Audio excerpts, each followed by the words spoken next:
Thank goodness.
Welcome to the Hex Late Show. It's 43OG here with you again this week. We've had some interesting stuff happening in the Hex ecosystem, and we've seen prices fluctuating, going up over the last few weeks, and we've had a little bit of a drawback in the last day or two. And what we've also had in the last couple of days is we've had the release of ICOSA, which is a new token that's been released by the same founder creator of Hedron. And if you're not sure what Hedron is a free token that you get if you do a hex stake. So when you do a hex stake, you get everything that comes along with the hex stake, so you start earning more hex. But what Hedron did is it also gave you access to be able to mint the Hedron token, which has a value. So that's just a bonus for all hexicans. But let me just bring up the guys. Hey everyone. Louis. How's it going? OG43, Jexa. Good, mate. How are you? Hey guys. Hello, Jexa. You can hear me fine, can you? Yes. Yep. Looking good. Cool. Been having a few dramas in the background there. You got the depth of field thing going on there for your camera. It's interesting. Yeah, no, that's just it's built into Restream, so that's nothing fancy I'm doing. Uh-huh. So guys, what are your thoughts on the first just over 24 hours of Hedron? Not Hedron, ICOSA, excuse me. ICOSA. Where do you start? There's a lot to it, isn't there? And it's had a really interesting dynamic to the whole ecosystem, which everyone's been pretty excited about being able to touch and feel the new DApp and test out all the different staking and minting and things you can do. I think time's going to tell how. I think it's going to mature really well and integrate really well with the Hex ecosystem and be a very, very valuable part of all the tools we've got. So yeah, I'm pretty stoked about it, to be honest. Me too. Are there any detail, like Bluey? You're my go-to guy for information, anything related to Hedron, ICOSA. Yeah. You're my go-to guy because you're the man in the know. So what can you tell us, mate? What can you tell us? What's happened in the last 24 hours? It's okay. Lots has happened, obviously. So obviously the contract launch, everything is all good. It's all working all perfectly and everything. We had the first payout like 12 hours ago, or a bit less than more than 12 hours ago, or less than 12 hours ago. I worked out the APYs. The Hedron pool APY, that's for staking your Hedron. And this is APY I've termed in terms of, like, it's APY, so it's in terms of, 300, it's a whole year. if you had that stake in for the whole year. The Icosa pool APY, so the Hedron pool APY was 152%. The Icosa pool APY was 268%. And for that Icosa pool APY, that 268%, that was just for the Icosa. I haven't actually worked out how much you got for the Hedron in that pool, how much Hedron you got in that pool. And then the Watson pool, its APY was 6,599%. So if I staked 100 Icosa, how many would I have made? Can we work out? Can we do the maths on that? Yeah, we can. Yeah, it's 100. So what was that last? Sorry, what was that last figure you said in terms of APY for 6,599%. Yeah, so I just don't. Yeah, I got 6,570. Yeah, so we're on the same. Yeah, ballpark there. Yeah. So that was by far the best performing pool. But that comes with a. There's a but to that, and the but is you lose your principal. Yes. So that don't get too excited, folks. Thinking, I'm going to hammer this one, because you do give up something of value to get that. So that's true. True. But and in fact, you go. And in fact, what was happening last night was that the biggest maxi whale started printing Watsu NFTs like it was going out of fashion. And they printed tons of them. So the person who owns the Hedron deployer, like what we're considering the SA or something like that, probably, they are now the biggest maxi whale. Okay. So someone dumped a lot of their maxi, or dump's the wrong word, transferred their value of their maxi across into the Watsu pool. Watsu pool, which is crazy. Yep. It's interesting. Yeah. Yeah. So that was done. So the reason the reason the Watsu pool, one of the reasons the Watsu pool got so much money was because each of the pools get Icosa, and they get it out based on whatever Hedron was burnt divided by the Hex T share rate. But in addition to that, the We Are All the SA pool also gets a copy of all the bonuses.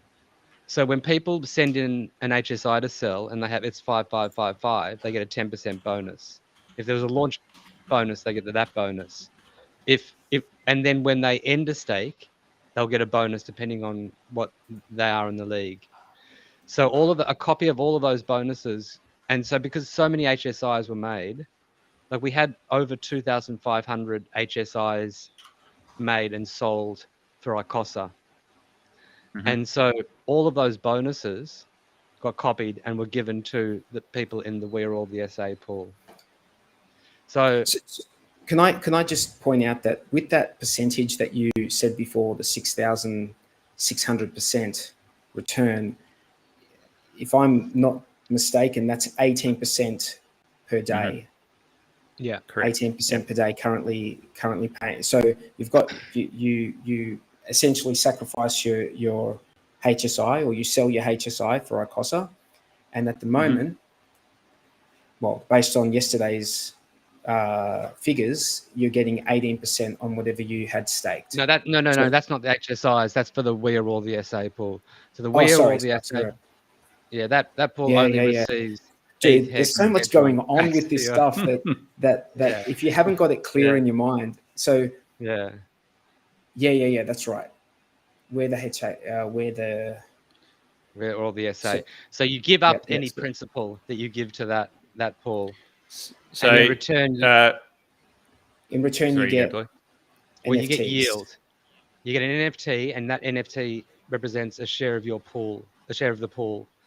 And if you ever want the yield, you have to burn that NFT. And that means that it's burnt forever, and everybody else gets a little bit more in that pool from then on. Yeah. So if I've got my numbers correct, or you could sell it. Sorry, as an NFT. You could also just sell it. So assuming all things remain equal, after 5 days, you've recouped the principal you put in. Yeah. And from that point on, yeah, you could look at it as the 18% per day. Would you expect it to drop as I time think goes more, on? As more, yeah. as more. Well, I think more people. I think people are going to rush into it. Yeah. Like people are going to rush into that pool now because of that big payout. So people So are it going might to not rush be in. 5 days, but it will slowly. I think it might come down, and it might take a bit longer. But being in that first day was definitely worth it for those who jumped in. Yes. There's a big payout on that first day. And you would think that it won't take long for them to get their principal back and then already start earning. Yeah, because the price of ICOSA is being arbed up.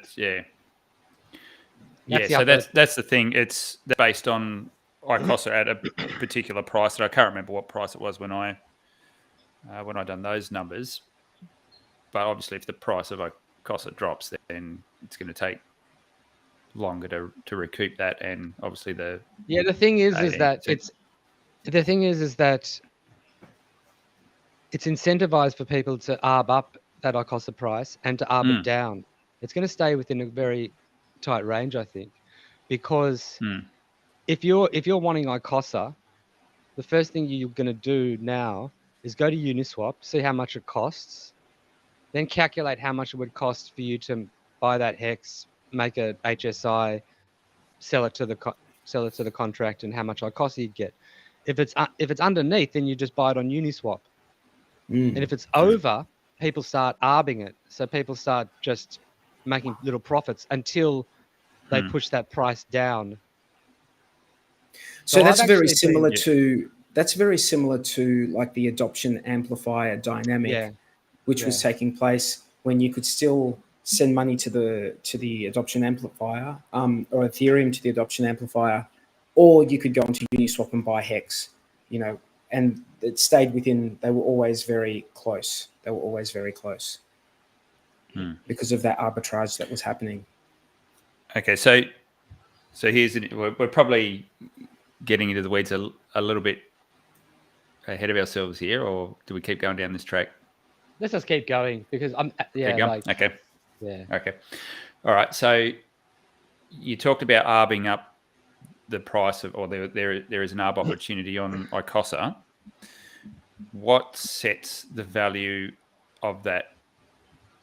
Where's fair value for ICOSA set from? Well, you have the Uniswap price.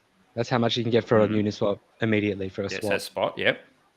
Then you have the price if you make a HSI and sell it to the contract and get ICOSA. Yep. So you basically just compare those two prices. And if it's over, if you get a ton of ICOSA for selling an HSI, then what people have been doing is buying the HSI, getting the ICOSA, selling the ICOSA, they make a profit.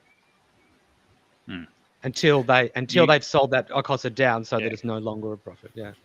So this is really important for people to understand this bit though. So day 43. So to get ICOSA, you said you can buy it on market, or you can transfer something of value to get it. And that thing of value you transfer is a hex stake. Now you only get a certain amount of ICOSA, and that's based on how many B shares you have divided by the and the time. It's about the amount of borrowable hedron on that hedron. Stake. Yeah. So what we've worked out is that for a 1 T-share Quattro Cinco stake, you get about 200 and it was yesterday. I think it was 262 ICOSA for that. Yeah. But I worked it out what it's going to be today, and it's going to be, I think, a bit lower than that, 259. That's just because the share rate went up. The T-share rate has gone up. Yeah. So this is what's really important for people to understand. There's an intrinsic link between the hex share rate and how many ICOSA you can mint for any given stake. So people are actually giving up something of value, and they're producing something that is scarce in the form of ICOSA.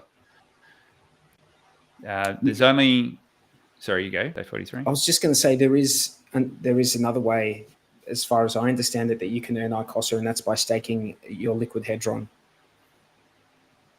Correct. Yeah.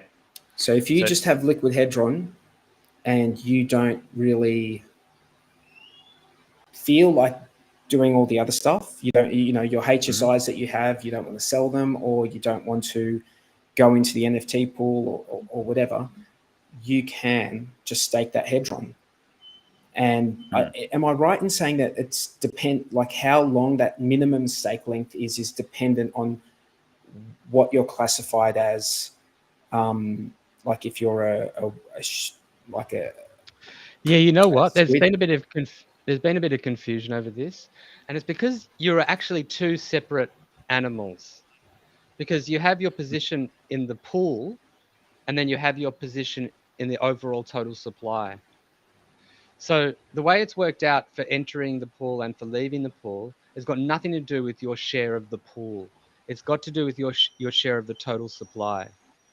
So if you work out how much your stake is in terms of the total supply, that's what the amount of days that you'll be locked in for starts at, and that's what, when at the end, when the bonus is calculated, that's what it'll be calculated on.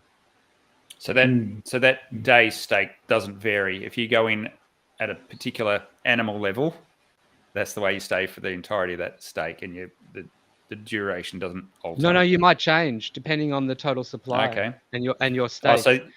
So your duration might change. You could go in as a whale. Yeah, you could go in as a whale. Well, the days, the amount of days are set when you enter. So if you're the first person to enter, you're a whale, right? Yep. Oh, actually, no. So no, where's sorry, this information? hang on, that's the like point. it was, I couldn't see it on the website, the ICOSA website. I was waiting. I wanted to see the different scales. Levels. Oh, it's all, we've got it all over the place. Yeah, there's different scales. I couldn't see it on the website. Is it on the website? If you go to the pastor, if you go to the pastor, just type in. Oh, you mean in Telegram? Oh, on the website, yeah. Oh no. Yeah, is it on the website? On the web. I'm not sure if it is or not. No. I couldn't find it on the website. No, there's more information in the Telegram, and we've got documents that we've made, well, the mods and stuff have made, which have tons of information. Can we get Blue just to finish his thought there? Because I'm not sure of the answer either. Okay, what was I talking about again? So you enter the pool, and let's say you enter as a dolphin, and you're locked for, what is it, 270 days or something? That's a shark. Yeah, a dolphin's 180 days. Yeah. So you enter as a dolphin. Then if the supply changes, like more people start minting ICOSA, and therefore the total supply goes up, and therefore you've got a smaller position. That you could go down a class. So you could start off as a dolphin, get locked up for 180 days, but then after a few days, the supplies increase, and so now you're a squid. But what you can do... Are you still locked for the 180 days, though? Well, what you can do is you can just send 0.1 ICOSA as to top up your stake, and when you top up your stake, that recalculates the amount of days. Yep. And so that'll set it to 90 days. Let me bring up a couple of the guys. So if you want a crypto to barely move. And let me just bring up one more point. Hey, Tangent. Hey, Ty. How's it going? Hey, how you guys? Hello, boys. How you doing? It's good. Just let me finish this one point, right? So you can enter under a certain league, and that sets the days, and you can exit at a certain league, but it can go the opposite way around as well. You could enter at a time when there's hardly any. You could enter at a time when there's a large supply. Someone's playing audio in their background. Tangent, are you playing audio in the background? Oh, sorry. Tangent's so uninterested. Sorry. Watching something else. Can you hear me right? Can you hear me right now? Yes, we can. Yeah. Oh shit! Okay, I'm on the wrong mic. Sorry, dudes. Keep going, Bluey. Keep going, man. So my point is that you can enter as a squid and exit as a shark and collect that bonus, but not have spent so many days. So it depends on your timing of entering and exiting this pool in terms of what your percentage of the total supply is for that stake. Okay, so you've brought up something that's really interesting that I didn't understand. So you mentioned you can just send us an insignificant amount of ICOSA, and I assume this works on the Hedron staking side as well. So you can just top up with any amount, and it's going to recalculate your position in the pool. But how do you know? You have to work it out. Your... If you go to the app, you can actually when it's on the ICOSA staking page, if you hover your mouse over the yield bonus, it'll come up how much your stake is and how much the total supply is, so you can work it out. Right. Now the interesting Does that thing mean the with all time resets though? you gotta listen, man. Stop watching fucking Richard Hart while we're fucking discussing. Does that mean no? I wasn't. He's here, but he's not here. Okay, so when you enter the pool, does that mean it restarts the clock for that minimum stake length? If you top it up, if you top it up, if you top it up, well, it recalculates the amount of days, and the clock starts again. So you might have less days. Fucked. No, it's actually good. No, that could be good tangent. If you enter as something and then you want to, you can drop that down dramatically the days that you need to be staked. The other thing is that these are minimum days. You might just want to leave it in there, because you've got good points the earlier you got in, and if you want to keep those points, you probably just want to keep that stake going, rather than. But then there's no obvious answer to what to do in these situations. I'm talking about the minimum stake. There are options. I'm talking about the minimum stake length, not the scale stake length based on the size. There's only minimum stake lengths. So my question is, say I put in a certain amount, wait 15 days, so I'm halfway through being able to get my money out, but then I want to top it up, and I top it up. Then does that mean the whole thing is locked for another 30, or can I get some of it out at 15 more? Well, it depends. It depends at the time that you're topping up, what percentage of the total supply that stake is. Okay. So when I say percentage of the total supply, that's referring to your level as a squid or a dolphin or whatever, right? What I'm saying is you might enter as a dolphin, and then because there's more supplies has been minted, you actually end up being a squid. And so what you could do is top it up, and it goes from 180 days to 90 days. Yeah, I'm aware of that. I'm aware of those different amounts of time. They're trying to make it so that if you're a whale, you get locked up for longer, so that you don't crush little guys and shit. But I'm just more talking about if you're staying within the same category. You're not adding an amount that's going to move you into a different category. You're just topping up. Does the clock start again? Yes. Okay. I just want to jump in here. There's a question in the chat. I only have Hex. Should I be trading Hex for whatever coin they're talking about? I'm going to answer this and say no. Okay? No. Hard no. Because Hex is the shit. But what you could do is you could stake your Hex.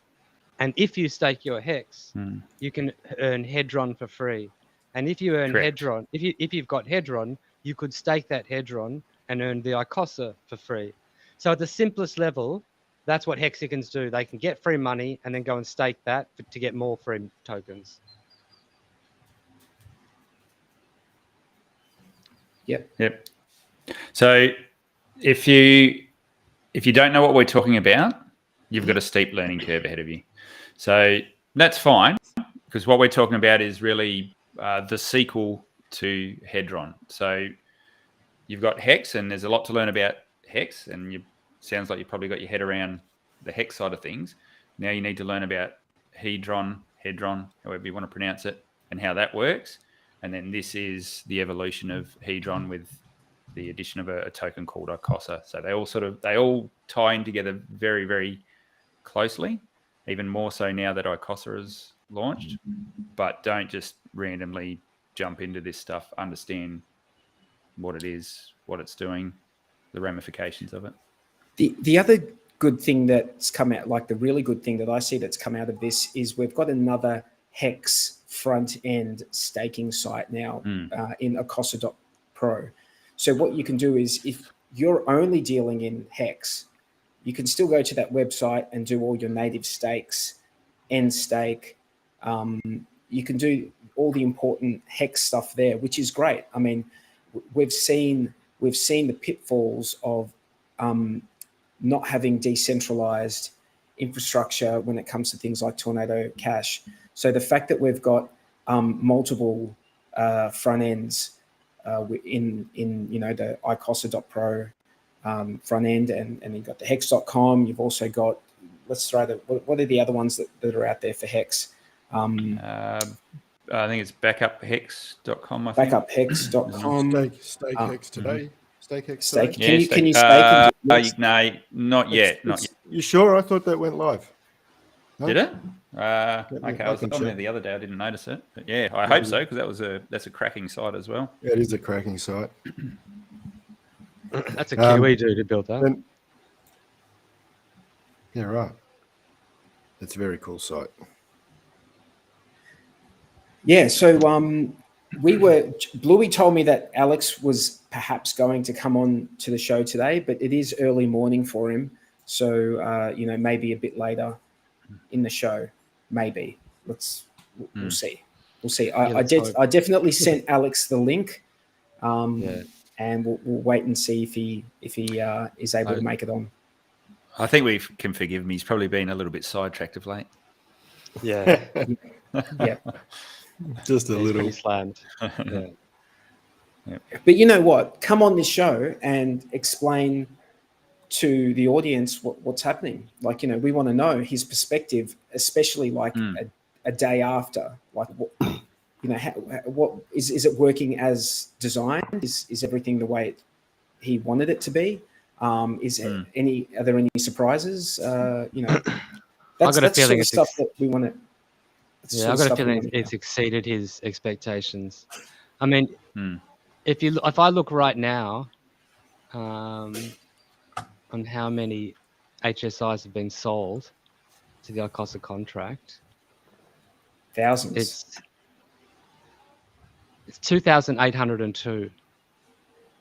So that means in 90 days' time, the 2,802 hex stakes will be coming up for auction at the same time.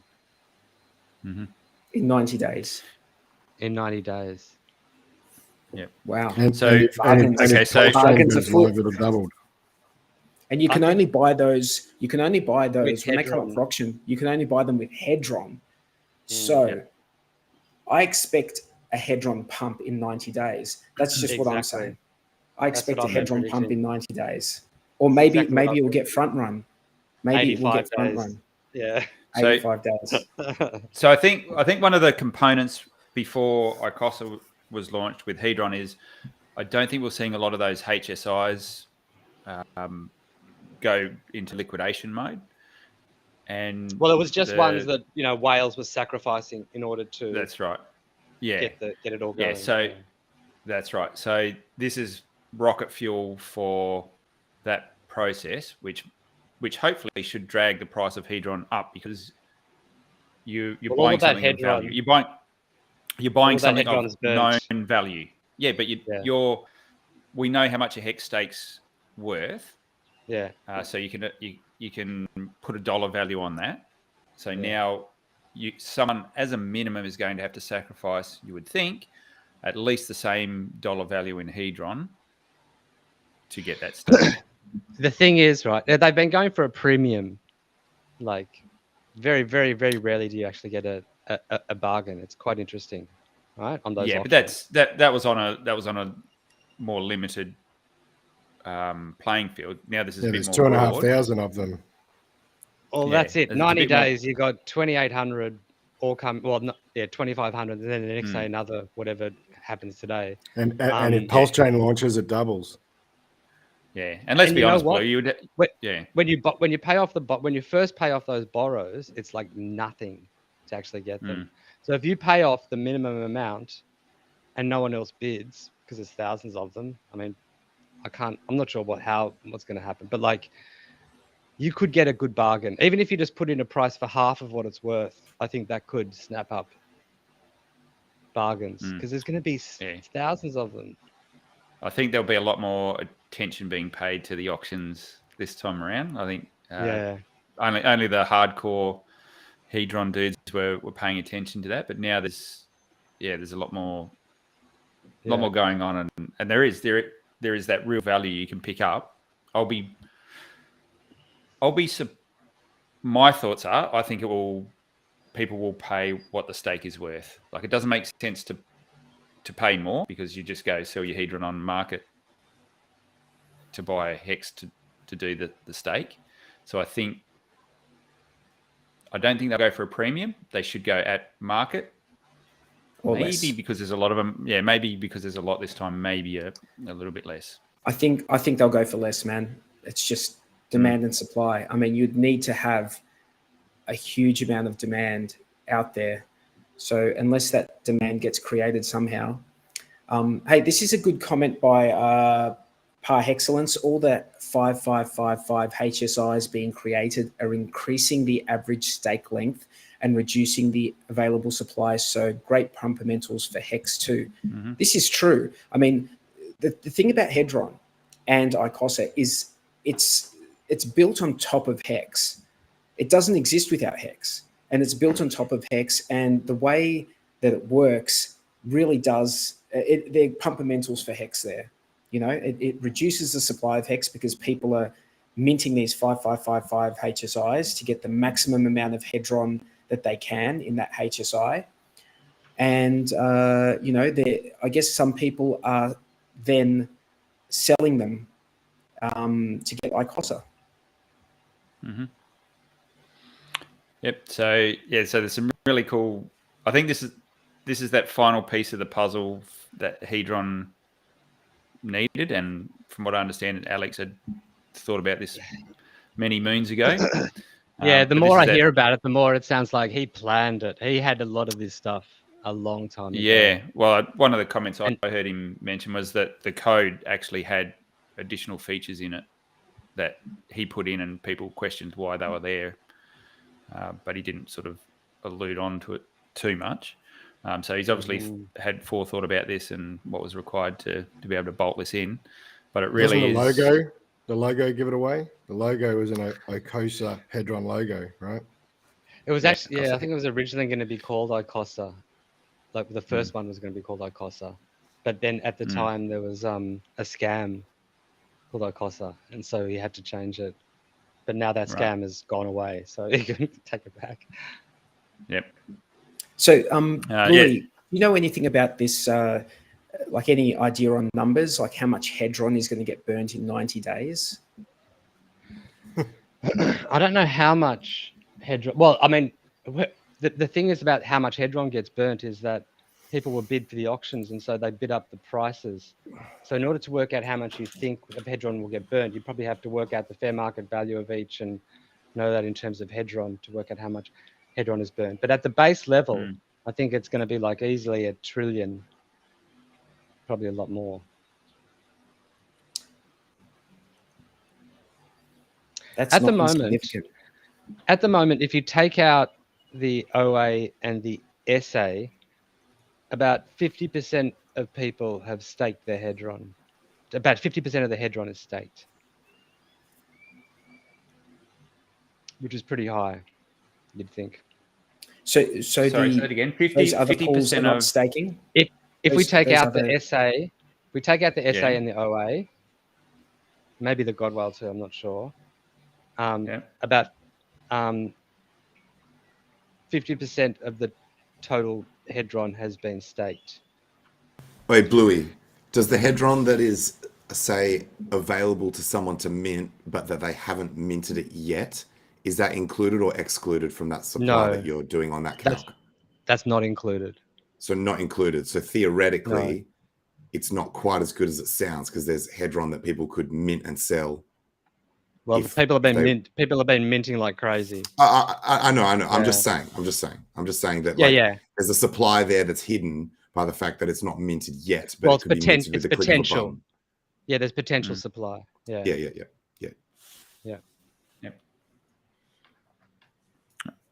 Okay, there's one thing that I wasn't aware of that we touched on in one of our private chat groups, and that was so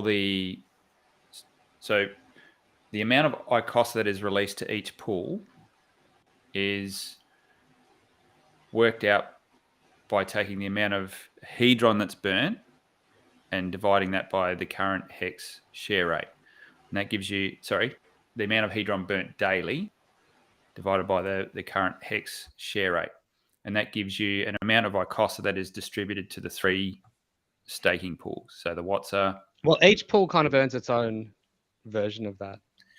I thought they got 33% each of that ICOSA. I'm not exactly sure how the contract mechanics work, but the way I understand it, it's just a calculation. So this one pool says, okay, how much ICOSA do I get? And it calculates how much ICOSA it gets, and each pool does that.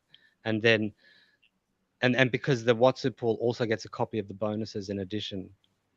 So it's got a... Yeah, so I could be wrong. My understanding is there's a certain amount of ICOSA minted each day, and that is split 1/3 to each pool. Now, obviously, there's other things that you're talking about bonuses getting given to the WhatsApp pool, I believe you mentioned. Yeah. Yep. But there was one other thing I wasn't aware of, and that was over the past however many days Hedron's been up and running, there's been a certain amount of Hedron already burnt. Mm. What happens with that, and how does that impact the pools? Yeah, that's going to be, that amount of ICOSA is going to be distributed in the first year. So the burn was like $3 trillion 3 trillion Hedron.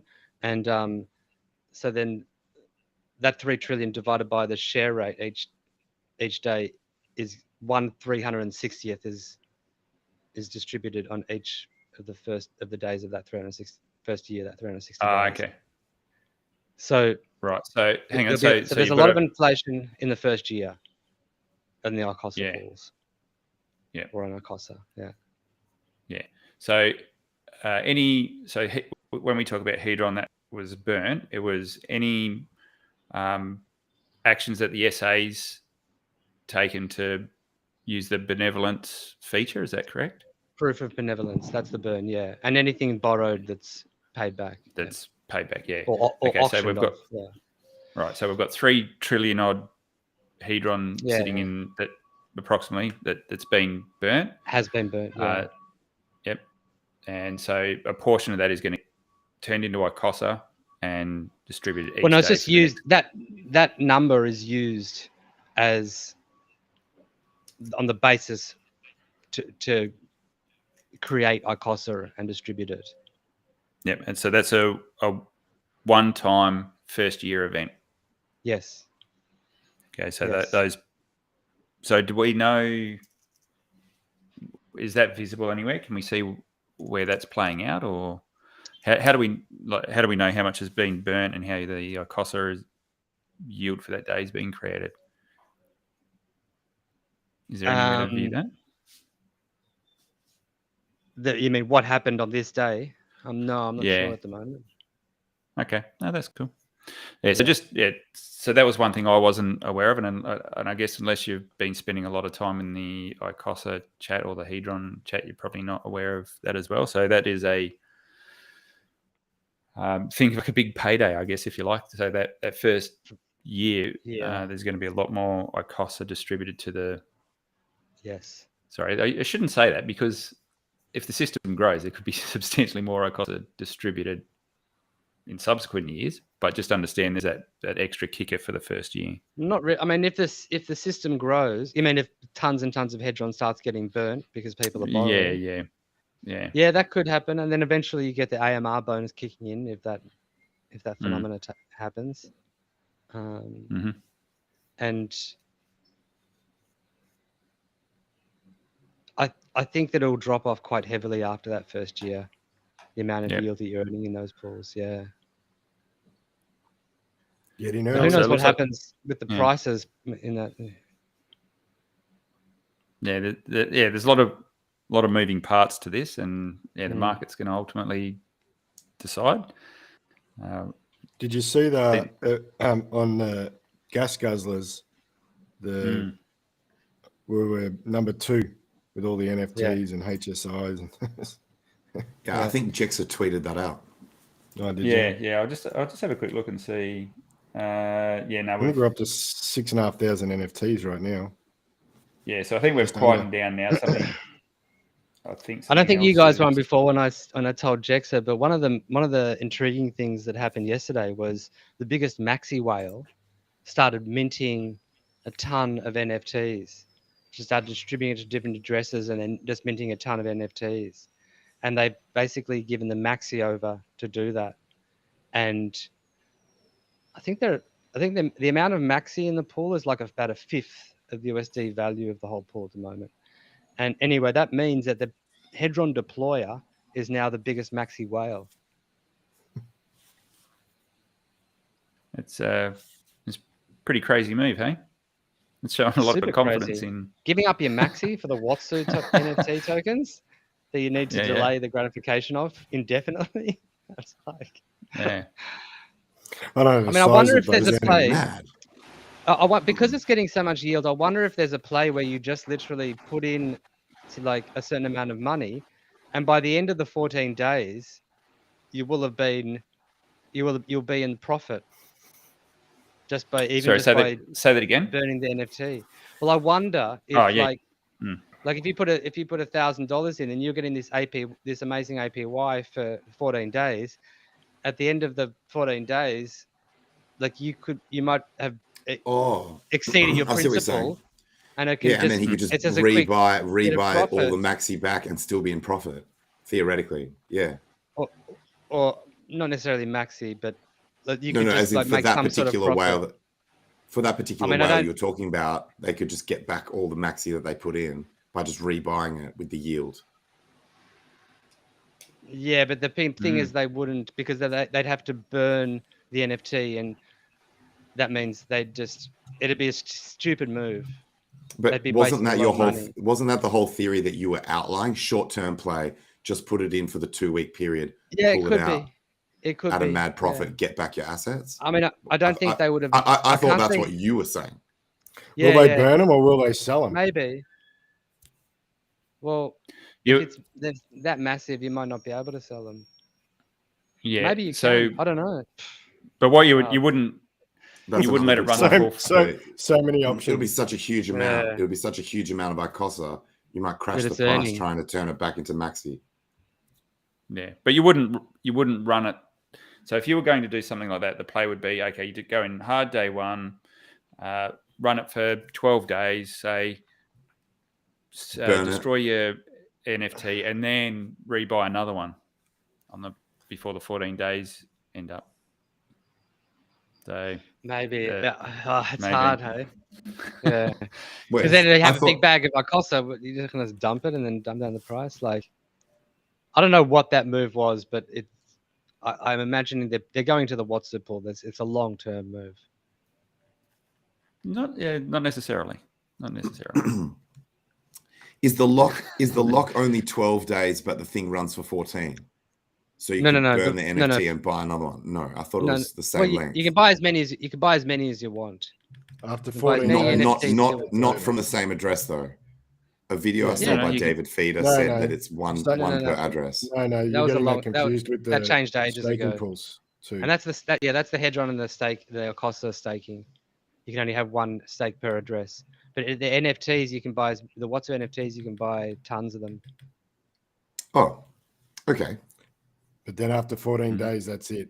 And if you burn it, you're out unless you got. Yeah, after 14 days, no one else can get them. So after 14 days how much yield you're gonna, or you'll know your percentage of the pool, and that's not going to change.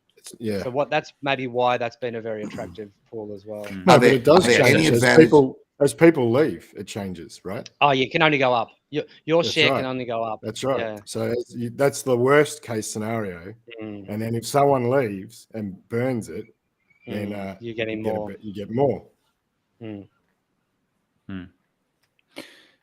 Yeah, a lot of interesting games that can be played for sure. But the very fact of us just talking about this now removes a bit of that alpha, because if everyone's sitting there going, "Oh, I can load up on this now, that's what brings APYs down to reasonable levels. Is everyone flocks to it.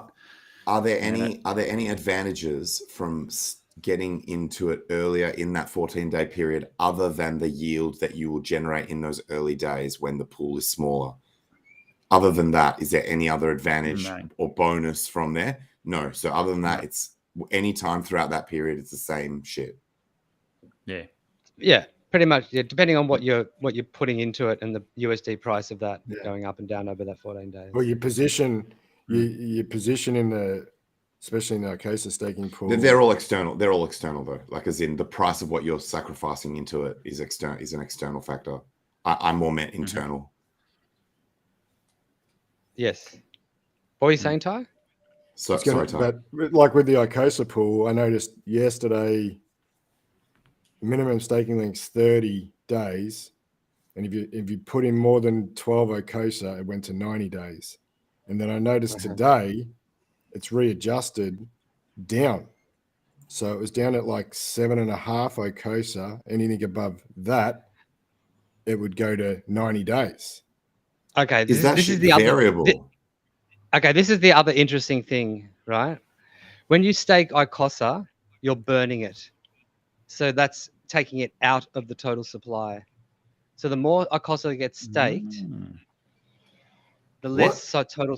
The more that ICOSA gets staked, the less total. You mean only into the we are all the SA though? The other staking pool, No. You gotta listen to. Poor tangent. Fuck's sake! Oh my god! This is just ICOSA staking. Okay, just raw ICOSA staking. So there's fucked. So there's a difference it's not between. that bad. Why does he not warn you? Let me talk, guys. Let him go. Let him go. Let me fucking talk, right? Warning. You've said enough, mate. You've said enough. You've already ruined my night. There's one major difference between the ICOSA pool and the Hedron pool, and that in their characteristics. And that is when you stake Hedron, that Hedron is not burnt. It just sits in the contract. So it is part of the total supply. When you stake ICOSA, that ICOSA is burnt. So that means it comes out, takes off the total supply, right? So if a lot of people are staking ICOSA, you will have, like, you could enter the pool when hardly anybody has staked ICOSA, and you're a very small player. And then if tons of people stake and you time it right, you could pull it out when you're actually more of a dolphin or a whale or whatever. You just said that you can't pull it out. You said it gets burnt. Like it's like a hex stake. No, it's exactly like a hex stake. So it doesn't actually get burnt. No, it does actually get burnt, and in replacement for that, you get a share of the pool that you can mint out when you end the stake. Functionally, it gets burnt, but practically, it does not. You can get it back, like as in, what Jex has said with the hex stake. No, it's just getting reminted. No, it's just getting reminted at the end. It becomes potential, yes, but it comes into existence once the person ends the stake, just like hex. So the difference is that it's in its effect on the total supply, and therefore, like your position of that stake, and in terms of how many days you have to be in there, and then at the end, how much bonus you get. Okay, let's delve into this a little bit more because I wasn't aware of the nature of that as well. So, on one particular day, first of all, how do you know?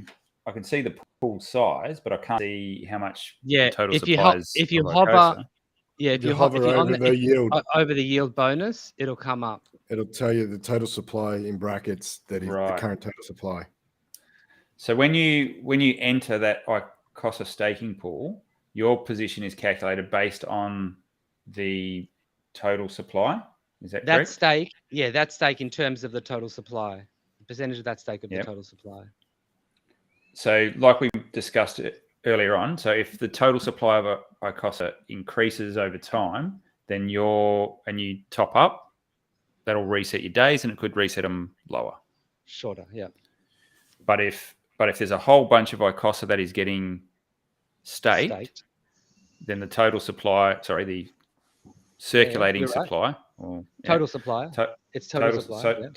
So total supply is restricted, and therefore you could top up and end up a shark. Yeah. Well, you don't even have to top up. You could just end up a shark. And so, like, if you end the stake when you're a shark, then you'll get the shark bonus.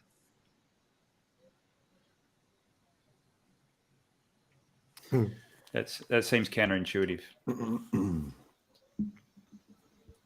It's basically just the amount of days are set at the start of the stake, and the bonus is set at the end.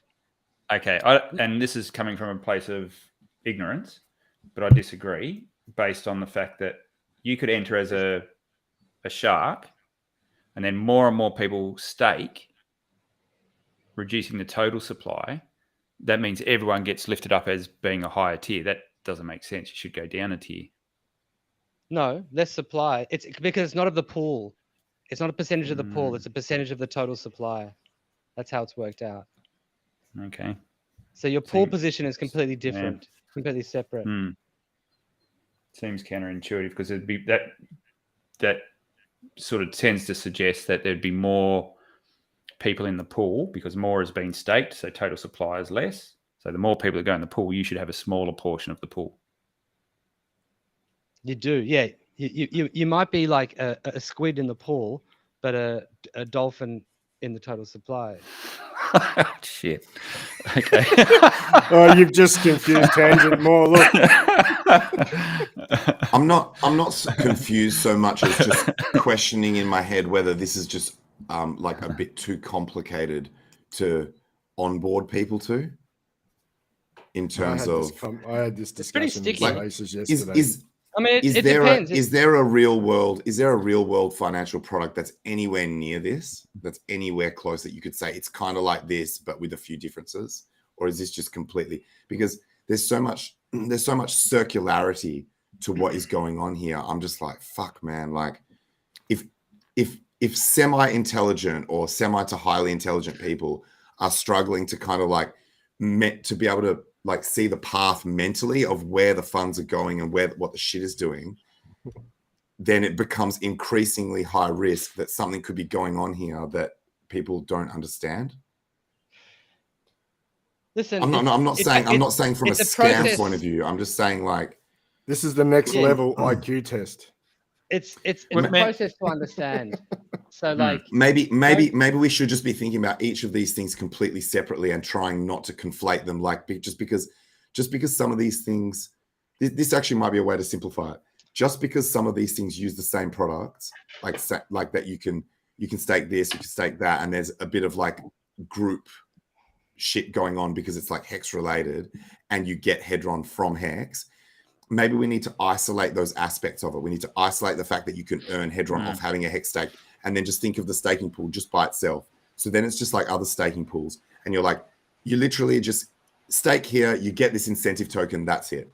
I think maybe where it is a little bit overly complex is this shit with the like the whale shark shit. Like it could have maybe just been done where it's just like flat. Yeah, but not everyone's going to be concerned about that.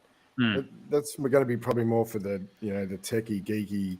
Some people are just going to go, this is what I can afford, this is what I want to put in, and they're just going to set it and forget it. My observation of seeing myself like come up with against all of this information, and then seeing everybody else new come in, people's first reaction is, this is too much, I don't understand, this is real mind flipping kind of stuff. Then you start going a bit deeper, you get even more blown away, and you feel like you don't understand it. And then as you go along, you get to a point where you can kind of conceptualize it. Okay, it's only 3 pools, and this one does this, and this one does this, and this one does this, and I've got these options, and I've got these options, and I've got these options. And eventually it becomes. But Mayo and I had to call Bluey today just to get some clarification. Sorry, we done the same thing. Yeah, but now but now you guys will understand, and like in a month's Oh, time, you're going to be explaining it to someone. And using It's the same it. with Like, Hex. you know, It's the same thing here's with a Hex. bigger We concern. went through the same thing with Hex. Here's a bigger concern than just the difficulty it is to relay the information to someone new. I remember with Hex, that shit is very simple to explain. And there were a lot of people on YouTube, Twitter Spaces, etc., saying shit that was just flat out incorrect.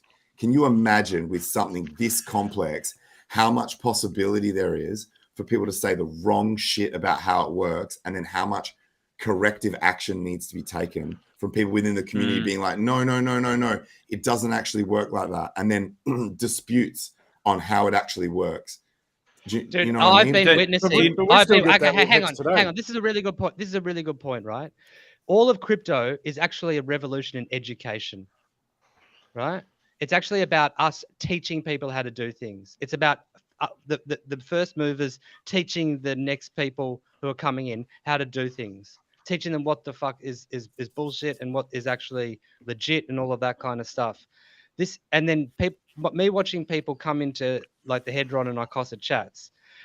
Like Nomad has done an amazing job on all the pastors on getting information. People have gone and written documents. People have gone and made videos.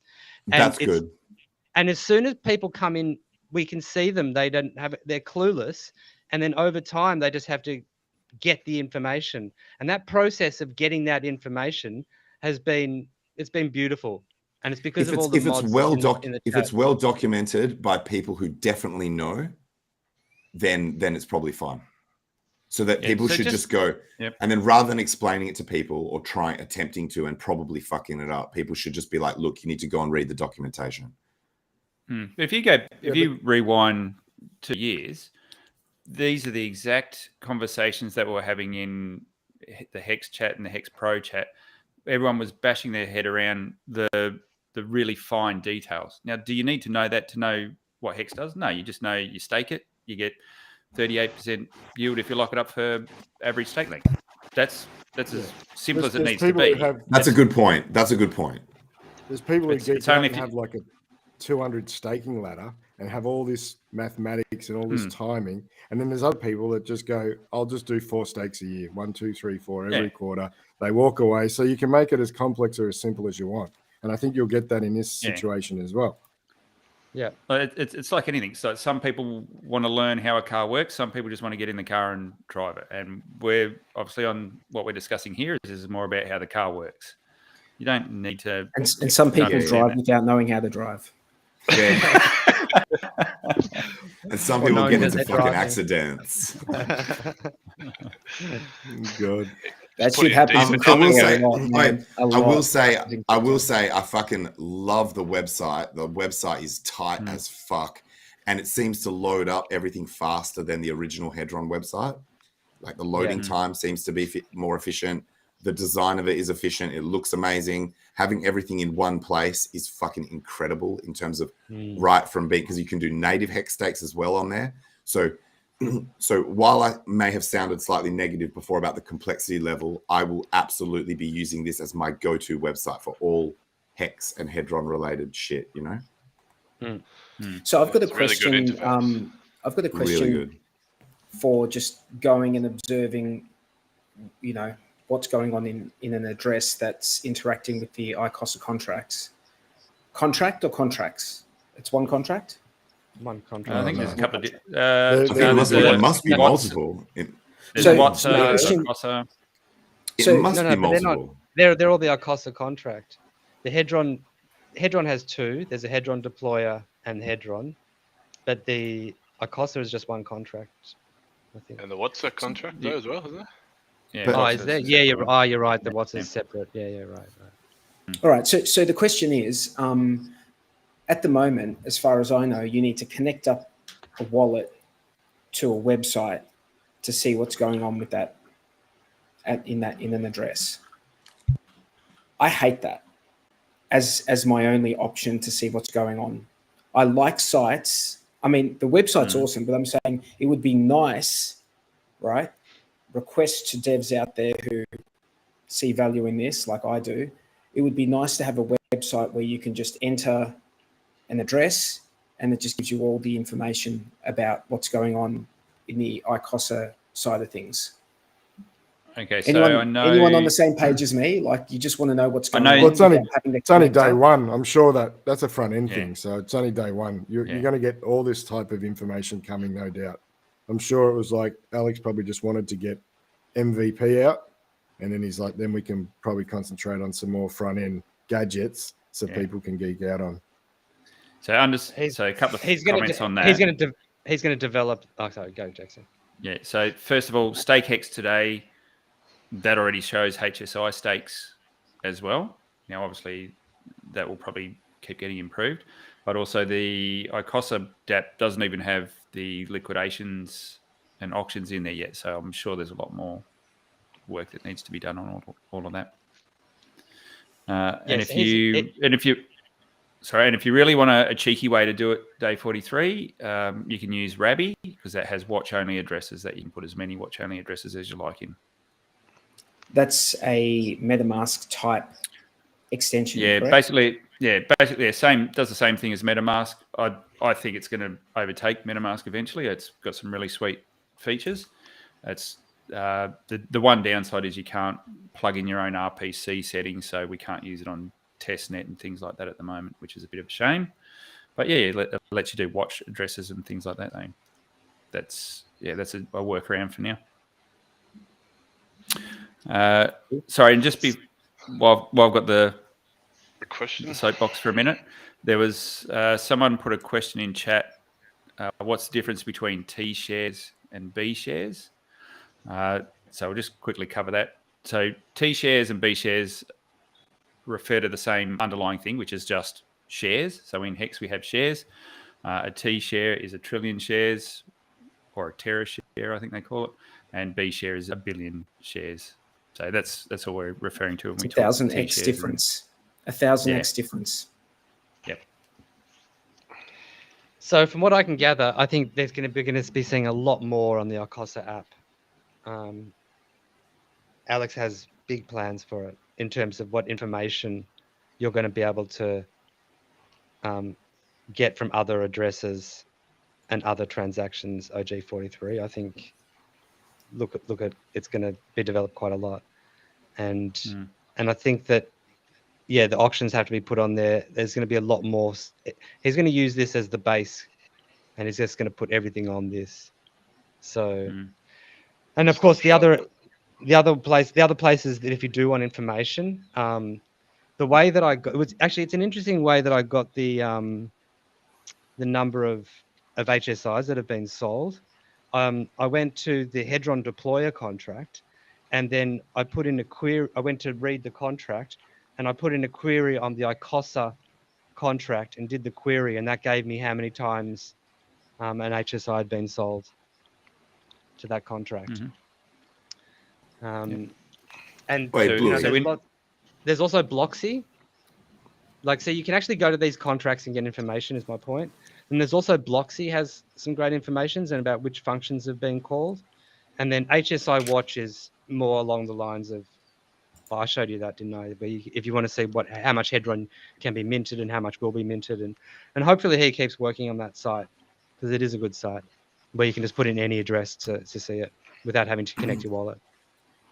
Forgive me if you've told us this before, Bluey, but is this now the first time that there's now an open decentralized market that you are able to sell as HSIs into with this new system? Because before you would have to find someone to buy the HSI off you, right? Once you tokenize it. Oh yeah. You have to find a buyer. So now you can just sell it. Now you can just literally sell any HSI stake for an equivalent amount. Does that amount of ICOSA fluctuate with prices and shit? Does it look at what everything's worth and then? No. So what? Okay. So you get it. The amount of COSA, we kind of covered it at the start of the show, but basically there's an ARB point, right? So at the moment there's ICOSA is on Uniswap. So if you're wanting ICOSA, you go along to Uniswap, you check out the price there, then you check out the price of Hex, and how much it would cost to make a Hex stake, and how much ICOSA you would get for selling that HSI. right? And you compare the So you're two. saying this one doesn't float, but the market rate, the other one floats and should therefore approximate this. Like when I say this, I'm pointing at my screen, but it's the ICOSA buyback. Well, people will just go check if they can get the ICOSA cheaper than they can to do that whole thing and get the ICOSA. They're just going to get it off the market, and that's going to drive the price up on the market. If the price, if they can get more ICOSA, like if they can get more ICOSA for the cost of the HSI and selling it, then people are going to start arbing that. So what they'll do is they'll buy Hex. I get it. So when the price of ICOSA is high, it actually encourages people to create stakes and to create stakes and put them into the burn them into the shit. In the first couple of hours after it launched, there was a lot of that happening, and they were just going round and round and round, and I was spending like $30 to $50 in gas to do all those processes and tokenizing and then sell it and go again and go again. Mm-hmm. So I'm guessing that price of ICOSA is going to be pretty tight around a range. And I've been LPing the Hex ICOSA pair, and I've been making some very good interest. When you say tie around a range, that's relative to Hex though, right? Not to dollars. That's a Hex ICOSA. Yeah, which is why the Hex ICOSA pair is a really good one to LP for. Yeah, because it's unlikely to leave your range. It's unlikely to leave your range. Yeah, very unlikely. So we've got two things in the ecosystem like that now. So you've got Maxi, and you've got ICOSA now, where they're pinned to the underlying Hex value. Pinned, they're related to the underlying Hex value. So they should tend to move up and down together in a range. Assuming things aren't trading at a premium. Yeah, no, that's a really good point.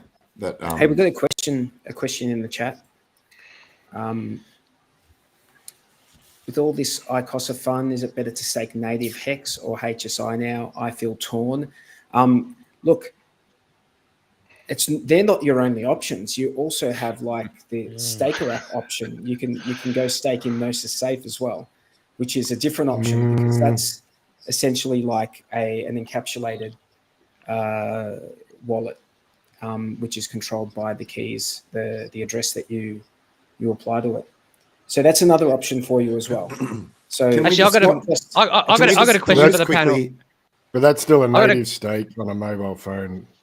But you can transfer it, and that's the point. Like, why would you do an HSI? Because you can transfer that to another address. Why would you do something in a Gnosis Safe wallet? Because you can transfer that to another address. So here's a question for the panel. You can make another address the owner of it. So essentially, they're similar. They're different, but they're similar. So here's a question for the panel, right? If you've got a new person coming in, they've got a whole amount of money that they want to invest in Hex. Do you recommend they do a yearly staking ladder, like 1 year, 2 year, 3 year, 4 year, 5, blah, blah, blah, or just buy 15 HSIs at the max stake length and with the plan to sell them one a year? You've also left out Maxi and Desi as well. Yeah. So that's what I'm saying. There's a whole range. Someone's crinkling something really loud. Is that you, Tangent? Sorry. You're a menace tonight, aren't you? I thought my mic was off. I'm sorry. So you could just buy a big bag of Maxi and just sell a bit of that every year as well, right? And at the moment, you'd be buying Maxi at a massive premium. I would. So I don't think buying Maxi at the moment is a good thing to do. Unless it dropped, it actually dropped. It actually dropped a bit, so it might be worth keeping your eye on. Okay, my bag that I dumped at 2.0, I bought that amount back in at 1.75, and I'll continue to do that. All at 175. No. Just the bag that I dumped at 2.0, because I dumped at 1.5, 1.6, 1.7, all the way up to 2.0. And so now I'm buying it back. I'm buying each one of those bags back in as it comes back down.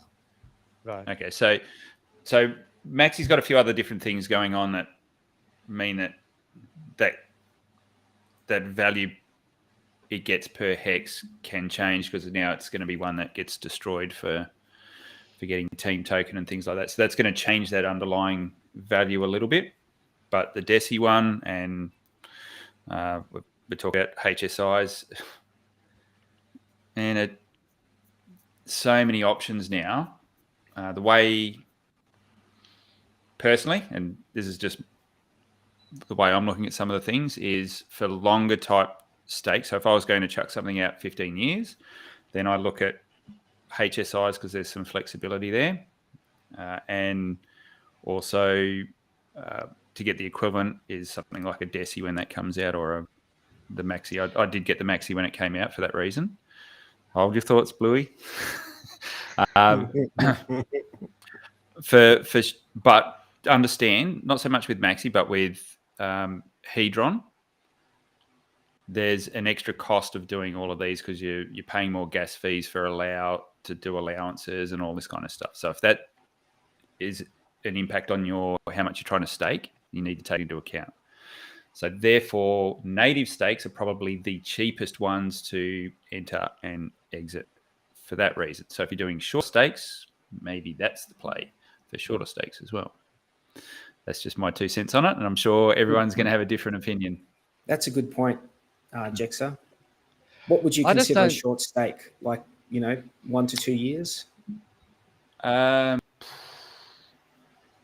like for me, ultra short, like 30 days, 60 days.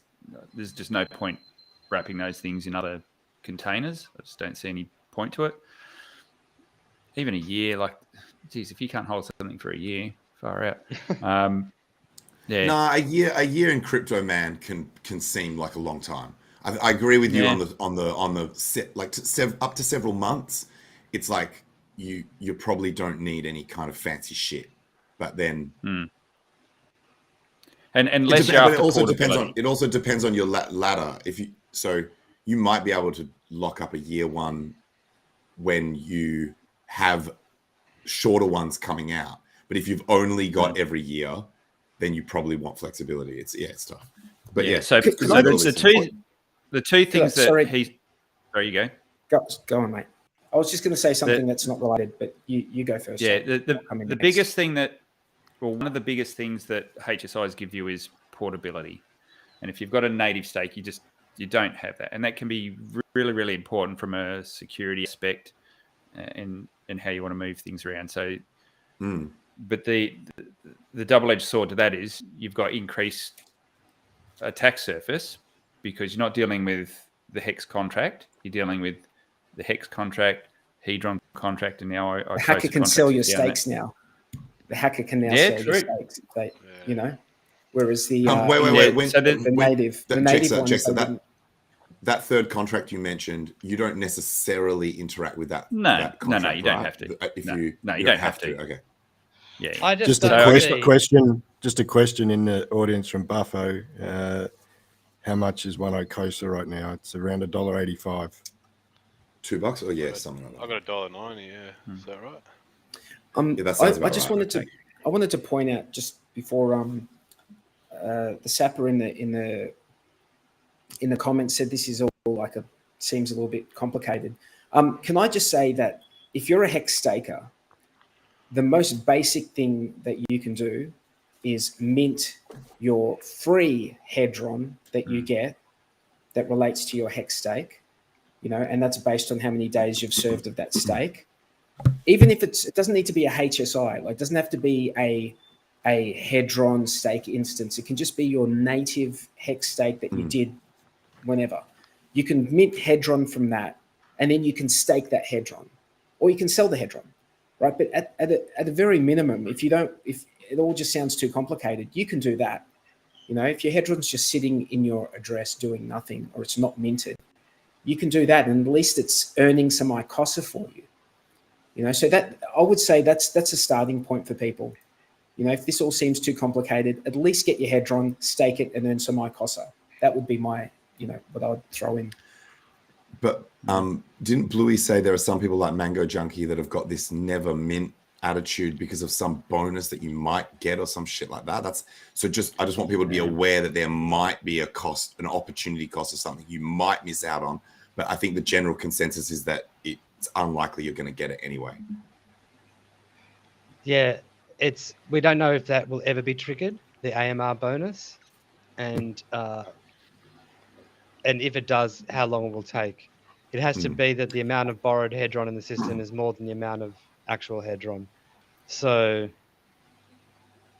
this, I mean, a lot's going to get burnt. The thing is, a lot's going to be staked now, and so that's all not borrowed, unless they're borrowing to stake it.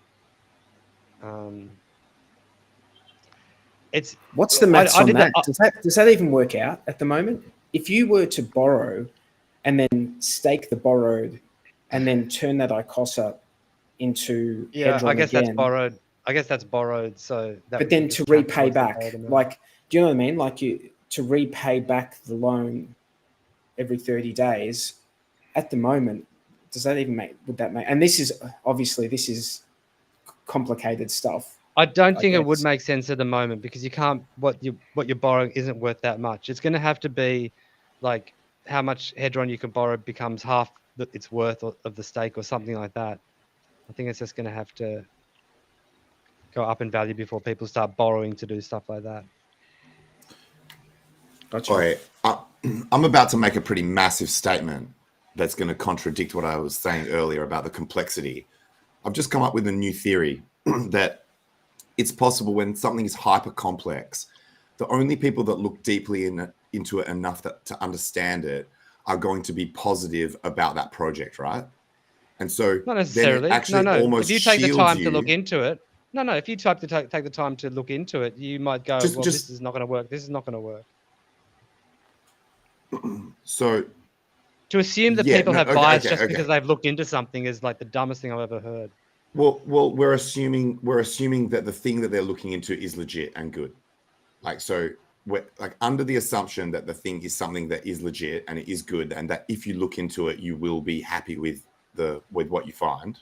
Mm-hmm. Then what this high level of complexity does is it shields the token or the tokenomics from outsiders who want to take cheap shots and be like, Hex, the supply's too high. Hex, there's a shark whose stake is ending soon, and they're probably going to dump it. So things that are like easy to look at that you can say is a negative, people won't be able to do that if the shit's so complex that they don't know what the fuck's going on. It'll only be people who deeply understand it, and then assuming that the shit is legit, you won't have as many negative comments from haters, possibly. Yeah, and honestly, it's not that hard to understand once you take the time. Like, I know that it's a lot to take on. It's exactly like getting a new game. When you start learning a new game, you're like, I don't know how to play. What's this? What am I meant to do? Blah blah blah blah. And then you start learning the rules, and then it gets all complicated and overwhelming. And then at some point, you just like, game Monopoly. Yeah, sure, let's play. Like, you don't even think about it because you know becomes second nature. You know it all. Yeah. So like any learning process is like that. Yeah, exactly. And so this is the same. And look, there are some things that are not going to be worth doing in relation to minting and staking, and in relation to ICOSA if the amounts are small on Ethereum.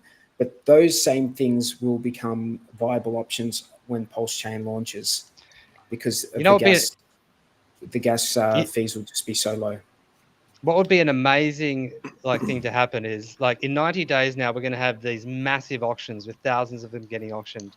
What happens if Pulse Chain gets launched in between now and then? It means we have 2 massive auctions on 2 separate chains. And on one of those chains, there's no transaction fees, pretty much. Louis, when you said it was the dumbest thing you ever heard, is that including Einstein stuff or is that excluding Einstein stuff?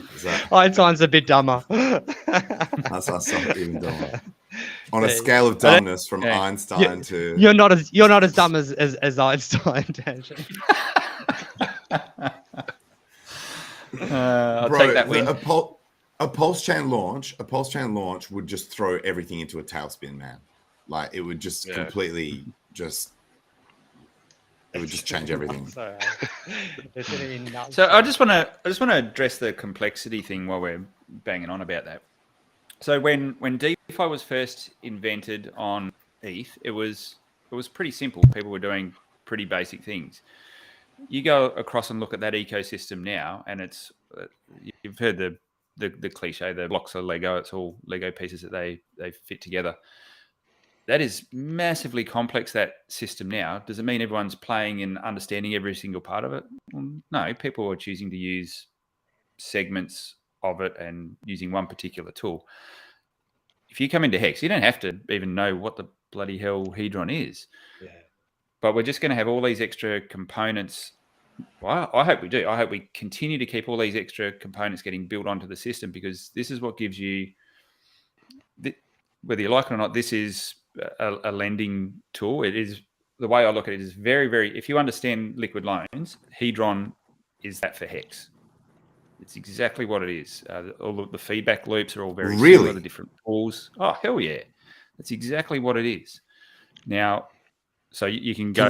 Can you borrow? It doesn't have a stable coin. Yeah, that's what I'm saying. So imagine, I don't want to take that analogy too far because it'll break down, but the feedback loops and the way it works, all the pools and the way you earn yield and the way they feed back in on each other is exactly the same as liquid loans. Yes, you can borrow in the Hedron ICOSA system. That's what Hedron was. That was the initial intention of it getting set up, was to give us portability of stakes, but to allow you advance on your stakes. Ty, you got really bad audio, man. I'm muted, mate. Wasn't me. I'm muted. Right. It was when you joined back in, it was making a bit of noise.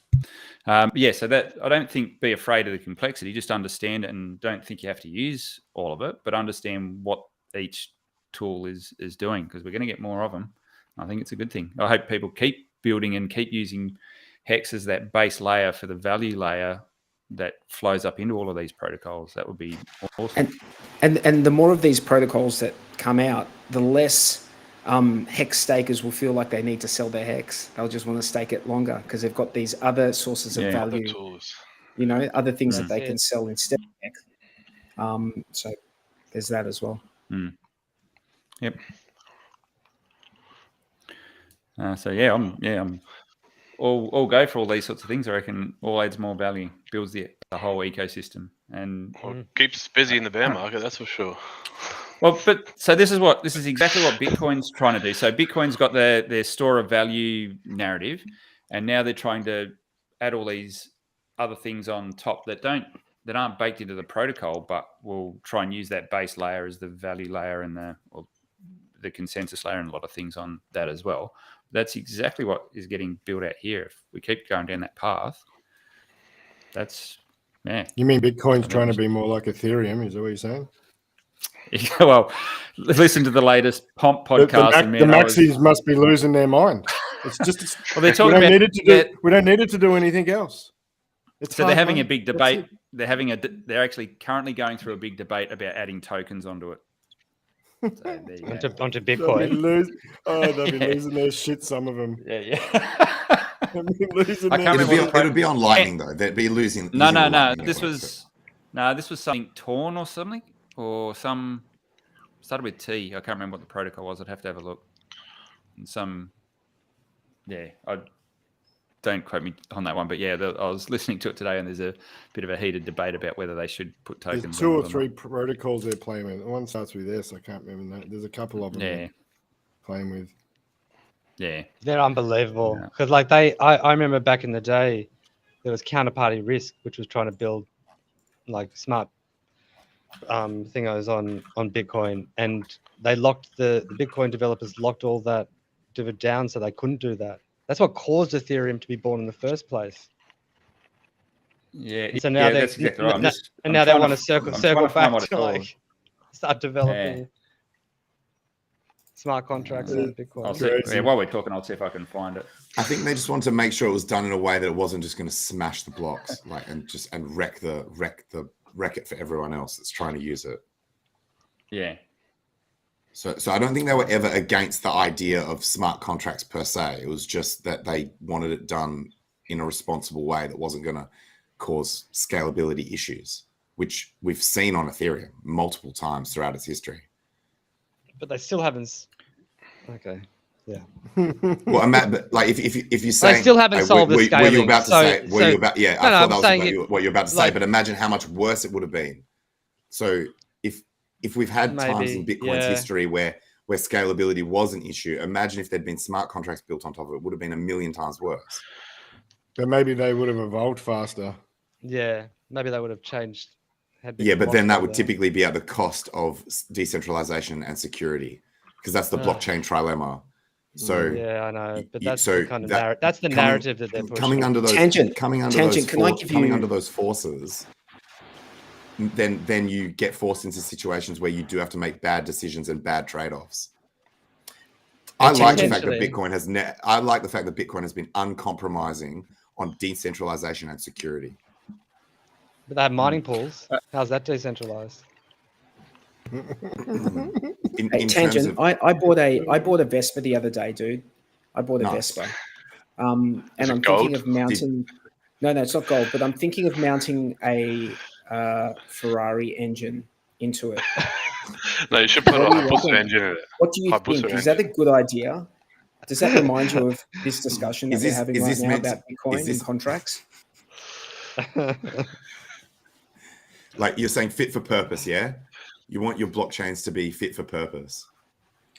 So you don't go Frankensteining. You don't go Frankensteining your blockchain. You know, Bitcoin, it is what it is. But it's fine if they do it on layer 2. It's fine.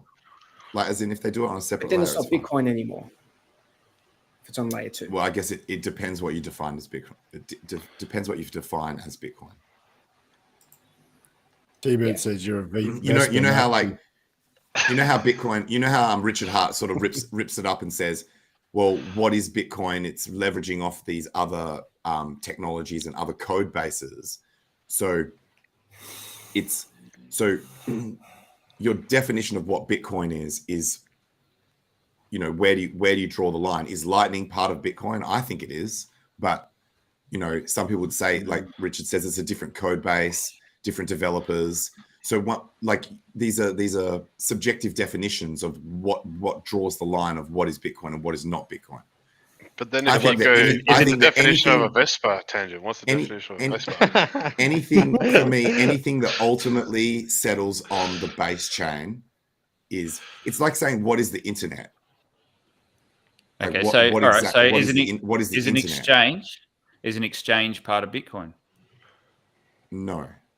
Ultimately, it settles on the Bitcoin layer when it. Okay, thank you. Let's clarify the definition. Without human interaction, so trustlessly, ultimately settles on the base layer trustlessly with no third parties, no middlemen, etc. Okay. Yeah, so if a human has to be involved, then it's not Bitcoin. Yeah. Yep. Good point, though. Good counter. So while we're delving into the world of Bitcoin, another comment that I heard made today was, it is the most decentralized network. Is that true, or is Ethereum more decentralized? Well, like Richard says, there's multiple types of decentralization, right? It depends what aspect you're talking about. True. Yeah. Well, we've seen where Ethereum's failing in the last couple of weeks, haven't we? With Tornado Cash, that's a failure. Is that a what have they managed to do? Like, but people just left Tornado Cash and went to another one. I know, but when you have a government which can censor a contract, censor the front ends and tie up the bottle, like, you know, find the bottlenecks and tie them up, then that means it's not censorship resistant, right? So that's that's a criticism I have. Someone can just pop up a contract works, but if it's not, but if it's not accessible to the average, if you're a dev, you can run your own node and do all sorts of stuff. I mean, if you know what you're doing, but we say the same thing with the Hex stuff. We say the same thing. Most people who have their stuff in the Tornado Cash pools will not be able to get them out. Most people. Okay, well, hang on. So let's go back to the exchange example. How do you buy Bitcoin? If the government says Bitcoin exchanges, you're no longer allowed to sell Bitcoin. We're going to put that on the list as well. How does anyone buy it? That's what happened with Monero in Australia. Yeah, that's exactly right. So to think that that's an Ethereum problem. Censorship resistant doesn't mean people aren't encouraged to do something. Censorship resistant means that there's no way of stopping it if people really want to do it. Yeah. So we need to find. I mean, what we're seeing with what's happened with Tornado Cash is that they've made a concerted effort and they've been able to basically stop the vast majority of users from interacting with that contract.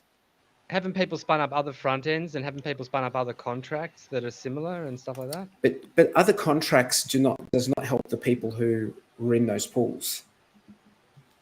And then it's do you know what I mean? Like if someone stops you from entering your house and you go build another house over here to get into, that does not change the fact you can't get into that house. You know? Yeah, so you still lost that. Hang on though. It wasn't Tornado Cash that they stopped. It was Circle that they convinced to revoke those private keys of those coins in that pool. So it's political pressure on Circle, and people holding USDC have to know that they're not holding crypto. That's something like that can happen. It's the relayers. It's the RPC relayers that are getting censored. So you can but if they used a decentralized currency, they wouldn't have got stuck. See, Circle's centralized. I'm talking about 43 saying this is ETH that's in these pools. It's Ethereum, not USDC. So because those relays are on servers, they can stop them basically. That's wild. That's interesting. I thought it was only USDC. That's what Harry Cash I didn't know around. that. I didn't know that. I didn't know people's money got stuck. So go back one step. There's a whole lot of because Day 43 has done a bit of research on this, so let him have a thought for a bit. Man. Yeah. So there are different RPs. You know, you can change the you know how you can go in and go onto Pulse Chain Testnet, right? You just go in and change those settings in MetaMask. So you can go pick other Ethereum. You don't have to use Infura. You can just go change and use other ones, right? But they're censoring a whole lot of them. There's a whole lot of them that are censoring the Tornado Cash front ends. So you just sorry to interrupt, mate, but wasn't it Infura and what was the other one? Alchemy. Alchemy that got censored. That's how they were censoring the RPCs. But there's more. Centralized. Even other ones. There's they had a whole list. I think they published a whole list somewhere of different ones you could try and use, and a lot of them have just been taken down. The evolution out of this is now they'll just innovation spur on people to innovate ways to get around this. They're not going to stop it. And there are already other privacy options that people can workarounds that people can use. This is true. What you're saying is true, but I guess the point is that it's been at the moment it's censored. At the moment, it has been censored. 43 saying like regardless of what the future holds, he's unimpressed that Ethereum community didn't do more to stand up against this type of tyranny. You won't be seeing none of that shit on Pulse Chain, that's for sure. If that's a dog act. Regulators, that's a dog act. Yeah. Right. But if regulators come down on centralized entities, they've got no option. They have to comply. This is correct. But I didn't realize it was so centralized. That element of it was so centralized. They've obviously studied the ecosystem enough to find what they needed to attack and where the points of failure are. Yep. Right. They've attacked it and they've been successful. They're successfully attacked. Not really. I mean, successfully. Yes, successful in the short term and in a very limited way. Like those 43 is right though. If those funds are irretrievable, that's been censored, man. That's been censored. It was because it was USDC that the people were holding. No, even your Ethereum. It's ETH. You can't go and get it out of the pool, bro. You can't go and get it out of the contract in the tornado pools. Because if you're not because it was paired with USDC. If you're not a dev, because they've censored the relayers, which is the I know. the The people RPC relayers. No. These are the Tornado Cash relayers. They're the ones that actually send you your ETH to the address that you then choose when you want to get it out of the pool. It's the RPC. The RPCs have sent to them. And Hurry Cash was specifically working against having to use relayers that are uncentralized. So there's already, then that was months ago. I was looking into that. I have no idea where they're on. I mean, they're going to launch on Pulse Chain. So there's already, not to mention so there's already all sorts of other ways that people can use in order to get that. They also gave them warning. So a lot of those people pulled out of those pools. Yeah, I did. I immediately removed all my shit out of every mixer. That's why only everywhere. 70K. Not that I even use mixers, guys, but that's why they only got 70K.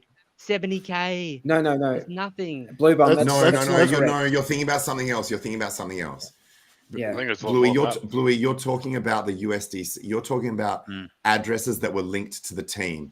This is the people who had funds in the mixing pools. So they're people unrelated to the team. That's what I was talking about. I thought it was only 70K worth of USDC. What was stopping the pools was only about 70 or 80K because they pre-warned them they were going to do it. Yeah. And so everyone left. The point you guys are just looking at the USDC. The other stuff that people can't access, the Ethereum that's in the pools that people cannot access now because the front ends aren't working. Okay. There's that as well. Now, just way more than 70K, there's an important thing to outline here, that the contract itself is censorship resistant. It's there. They can't steal the funds out of it. The funds are there and they're safe in the pool, in the contract.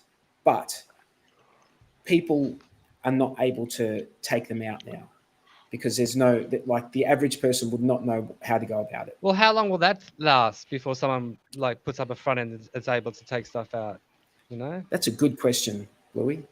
But there's IPFS front end, so you can access through IPFS, but you need unless you're running your own node, you sort of need to really be a high level tech person to be able to do it.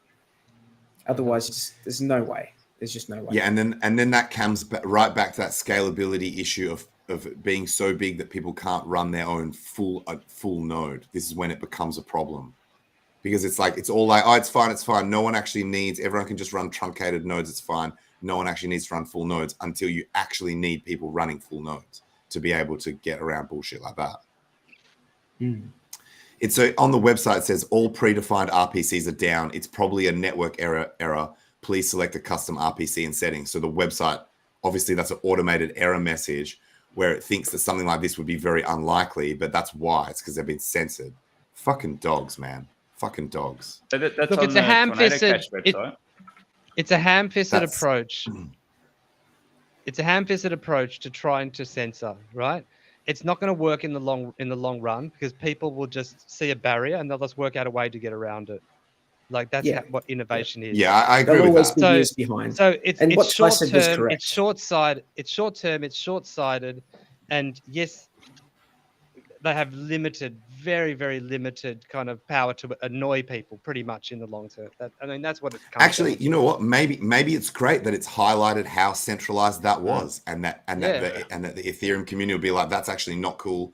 And even the dogs that don't actually stand up for Tornado Cash will at least think, oh, well, for other reasons, we need to improve that level of decentralization. And we should point out that for guys in the US, they've brought in laws. Like this is something that for US citizens, they're actually not allowed to interact with that contract in any way.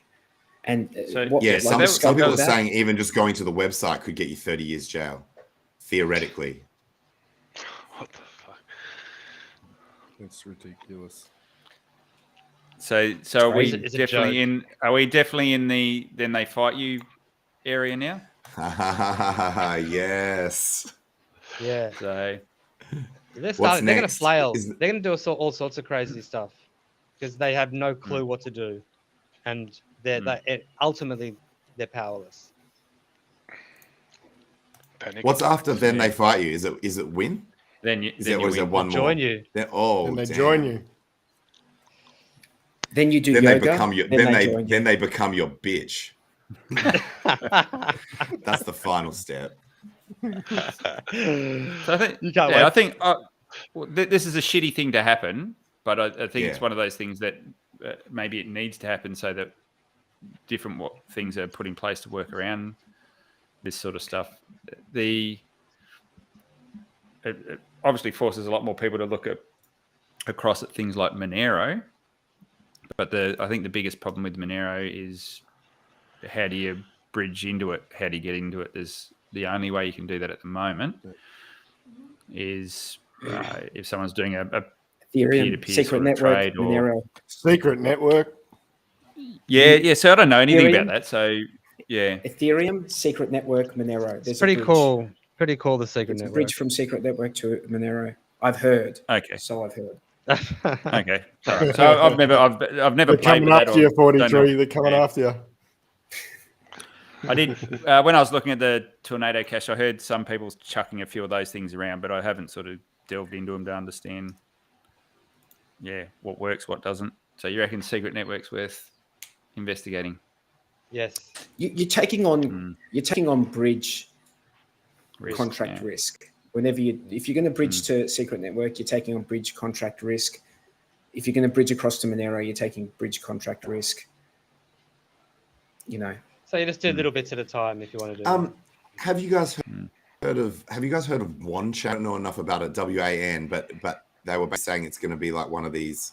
They're going to have it's an interoperable blockchain that will allow you to actually just go completely natively on chain, Bitcoin, ETH, Monero, everything, like all EVM chains, everything all linked by this one chain. Sounds pretty mad. If they follow through with what they're claiming, that's the big. Have you heard of the Chinese version? The Chinese version, it's called Wonton chain. That's called something wrong.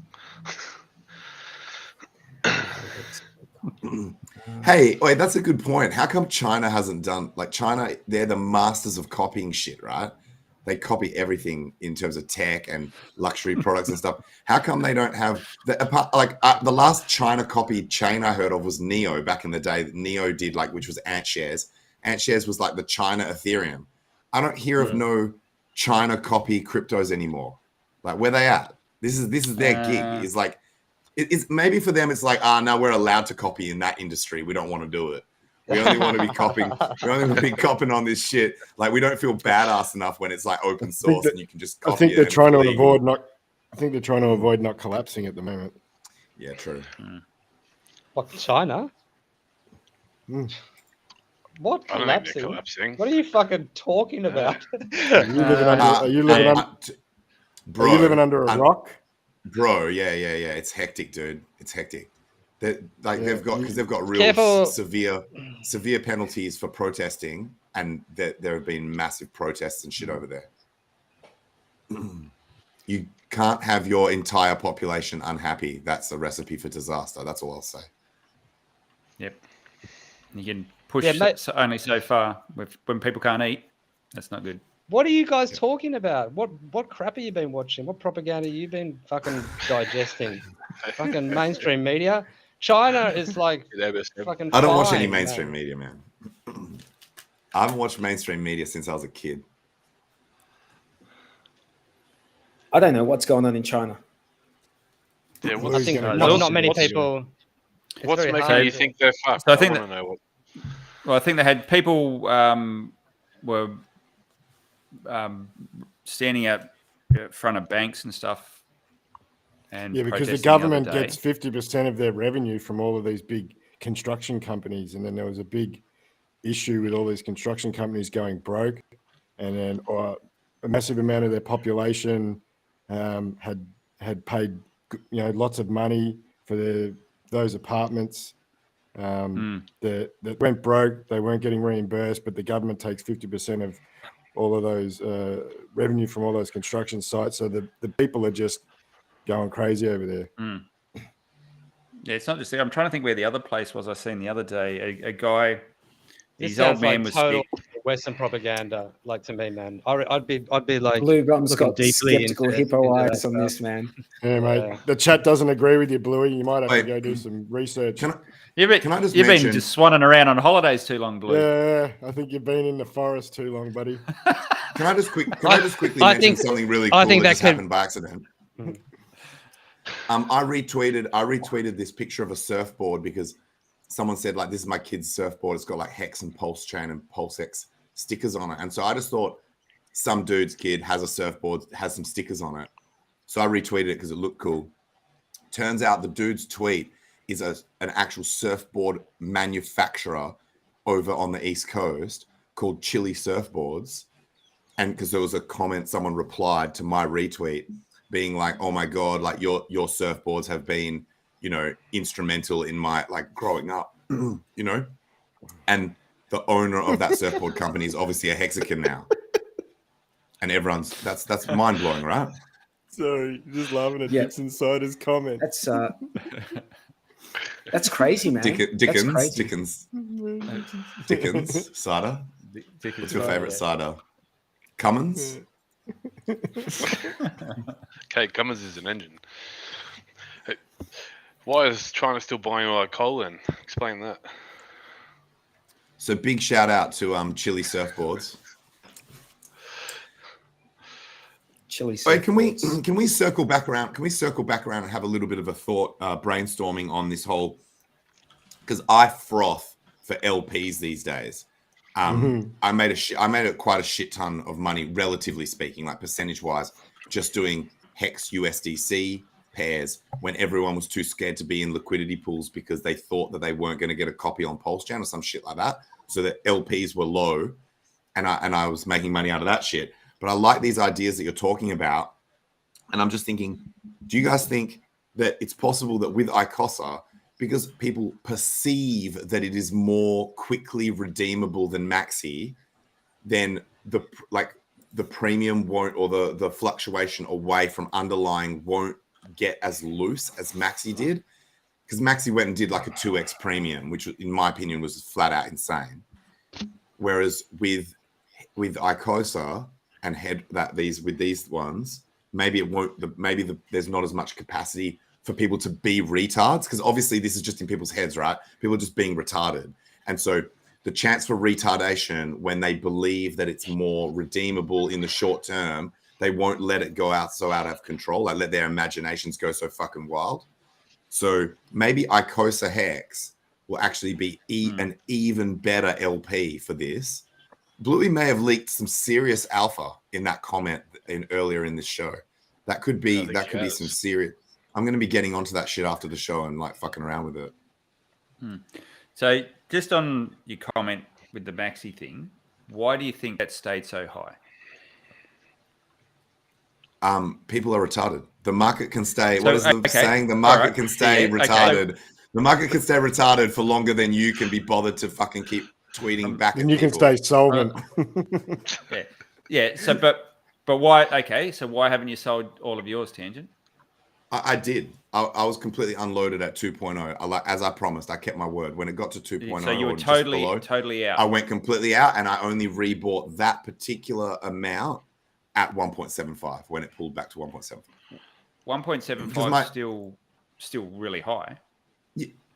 Yeah, but for me, I sold it too. So like, yeah. So remember, we're not talking full bag, just that portion. So I sold partial bags all the way from 1.5 all the way up to 2, and I only rebought the 2.0 portion that I sold. So that last portion I sold, I bought just that amount back at 1.75, and I'll continue to buy back in as the premium becomes more sane. So say for example, the one that I sold at 1.5, I might not buy that until it's like under 1.2, or even like around that kind of amount. So I will have actually I will have increased my stack of X and Maxi in just by knowing that it can't stay retarded forever. But I had zero Maxi at 2.0. I kept my word. I was completely out by 2.0. And so by buying a 1.75, are you saying that 1.75 is a fair value no ratio? No. I didn't say that. So that means you're betting It's just on better people. than where so I. that It's means just, no, I just made so a that means gain you're of betting. selling at 2.0. So that means now that you've bought it back at 1.75, you're betting on people's retardation for it to go up to one. For it to go No, up to no, two. no. I'm not betting on retardation. I'm hedging against it. So You haven't hedged against it. You've bought at 1.75. You no, I'm from your own hedging. definition, No, that's retarded. I'm hedging You're- about you're it going back. Yeah, but everything can always get more retarded. So I'm hedging You're against long the fact that it retardation. could go back to being Never So you go don't full think- retarded again. retard. So you don't think it'll go sane and go down to 1.25? I'm prepared for that. That's why I haven't bought the full stack back in. That's We my have a lot point. of experience on this show with retardation. You can't. So, okay, the point I was trying to get Because at, why do you think you it's... never know what's going to happen. So if I didn't start to scale back in, I might regret it if it goes retarded again, like full retard. It could go over 2. So Okay, well, the I'm point just, I'm trying to make is scaling. why... I'm just scaling back in as it drops back down, and so Hey, I'll so- end up with more. I'll end up with more Tangent. maxi and more hex. Tangent. At There's what a- point do you go, fuck, I should never have sold my maxi? Like, how high would it need to go for you to be like, fuck? Like, how That will high? never happen. That will never happen, bro. because 2.5, I understand how 4? because I understand how premiums work. I know it's always going to swing back. Like I don't think it will. Okay. that's how I already managed to make gains on that trade with that, what was it, 5th of my bag, or like a 6th of my bag or whatever, is because I knew that it couldn't stay full retard forever. So what happens when people start... Like I cashing in know or redeeming? I'm going to be right about this in the long term. Like I'm so confident I'm going to be right about this in the long term. I know it hasn't what come happens back when- far. It hasn't come back far enough for me to be able to give people "I told you so's," but it's Yeah. just a matter of time, man. Okay, so what happens when people start redeeming their maxi for team? Yeah, how do you decide what the ratio is then? Oh, I don't. I haven't kept up to date with that. Like I don't So know. that's what what you're I'm thinking. talking about. You think this is going to go down? I think it's probably going to stay where it is and possibly go up. Yeah, I think it's going to go up. And as well. I'll have a 5th or 6th of my bag ready for that to occur. So it's fine. Plus, The I've got other- all so the the other hex. thing I But was... if it went to 3, Like or dude, 4, I 2x'd my hex already. Yeah, no, on the I get that, yeah. On the maxi that I sold at the 2x point, I 2x'd my hex stack. That's already a win. The premium Yeah, could yeah, then I go to totally a agree. million, and I'm still in a really so amazing. you sold on a position. double. You I sold sold on it a on double. a that's a good one, man. That's a good one. That's a good one. I sold on a double where he could have sold on a double, sold on a double, sold on a double. The point Yeah, I was trying to make is there is a supply limit on it.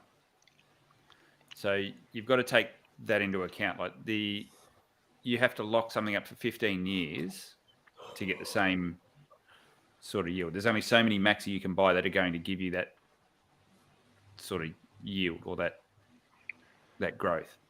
So there's a supply dynamic where if you could infinitely buy something, then yeah, I'd agree with you that the premium should come down. No, I think there's a lot of instances where something's got a not unlimited supply that you still have premiums coming back to underlying, right? I'm just trying to think like Damn. it is tough. Like I did say before, we haven't had this before. We haven't had an asset where you actually can calculate its underlying value with accuracy relative to something else. Everything else you can't state. You can come up with some kind of model of how you're valuing it, but you can't say this is actually worth this much of this other thing. That hasn't happened not that I've seen in crypto until Maxi. Where you can actually do a calculation of what the underlying is worth in hex terms. Not in hex terms, yeah. There's been other index type tokens and things like that, but yeah. And to be fair to you, all those index tokens stay relatively level with the NAV. But I think you can keep, if you want to buy if you want to create one of those tokens, you send money into the contract, and it creates an extra token for you, but then it uses those funds you've sent in there to go and buy the underlying assets, so it keeps them in balance. Whereas this isn't happening in this instance. Like there's so I guess the answer to your question from before is inability to arb. This would never happen if we had an ability to arb this difference. If people could arb the difference between the underlying value and the premium, then the premium would disappear. So it's the inability to arb for 15 years that is allowing this to occur. Yeah. And retardation. They're the two main factors. Yeah. Yep. Agreed. Yeah. On the arb thing. Yeah, that makes sense. On the arb. No, just on the arb part. Doesn't agree on the other part. Yeah. Dude, anyone who's got into Maxi has done very, very well. Yeah. Hell yeah. Of course. Yeah, of course. No one's down. Like no one's down. Sorry. Oh wait. So you might call them retarded, but I'd call them pretty smart. So actually, it does actually matter when anyone who minted Maxi has never been down, but people who bought on the secondhand market may at times. But even those people, they're planning on holding for a very long time, and it won't take long for their price to go beyond that arb point, go beyond that premium that they paid. Yeah, and it also depends on whether you're looking at in hex. I only measure mine in hex. I only care about it whether it's making me hex. I don't even look at the dollar chart. So when I bought back in at 1.75, I may have actually been paying more in dollar terms. Like I may have actually bought in higher because hex has been going up, right? Well, I'm starting to look at everything in terms of hex. Yeah. Like I'm starting to look at all of these coins in terms of hex rather than USDC. Like the USDC is kind of fun, but like hex is, if you put everything in terms of hex, you see the value a bit more clearly, I think. You really sound like you're becoming a maxi now.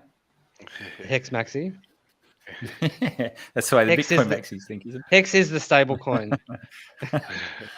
Yeah. All right. I think it's the value layer. Is the way I look at it. If you keep adding, if it keeps accruing that value and then you keep building things on top of it, I think it's that could be that value layer. Yep. Well, I think that's what Richard Hart states, right? Richard Hart states it's the store of value crypto within our ecosystem. Is that right? Yep. Yeah. So there's a bit of Richard Hart stuff to watch. He was on the Fresh and Fit podcast. I haven't had a chance to look at all of it. But that was good. Seen pole dancing? Yeah. I did not. I haven't got to that bit yet. Is it towards the end? I'm only about 3. No. I think it was just a clip. Do you guys remember how when I didn't realize that my mic was on, and I apologize, that happened twice this episode, but the first one wasn't my fault. It was going through my webcam rather than my HyperX. The audio that you guys were hearing was me watching the that particular interview of Richard Hart on the Fresh and Fit thing. Yeah. While I was explaining something to you. Yeah. Wolf of Wall Street. It was that interview. Yeah, man, he's had some crack. The big difference is he's not sitting in front of the typical crypto crowd and getting pummeled because everyone's got preconceptions. So he's now able to actually have a conversation about other things and without all the heat that was getting attracted to him before. And it's going out to it's reaching out beyond the crypto world, which is really, really good.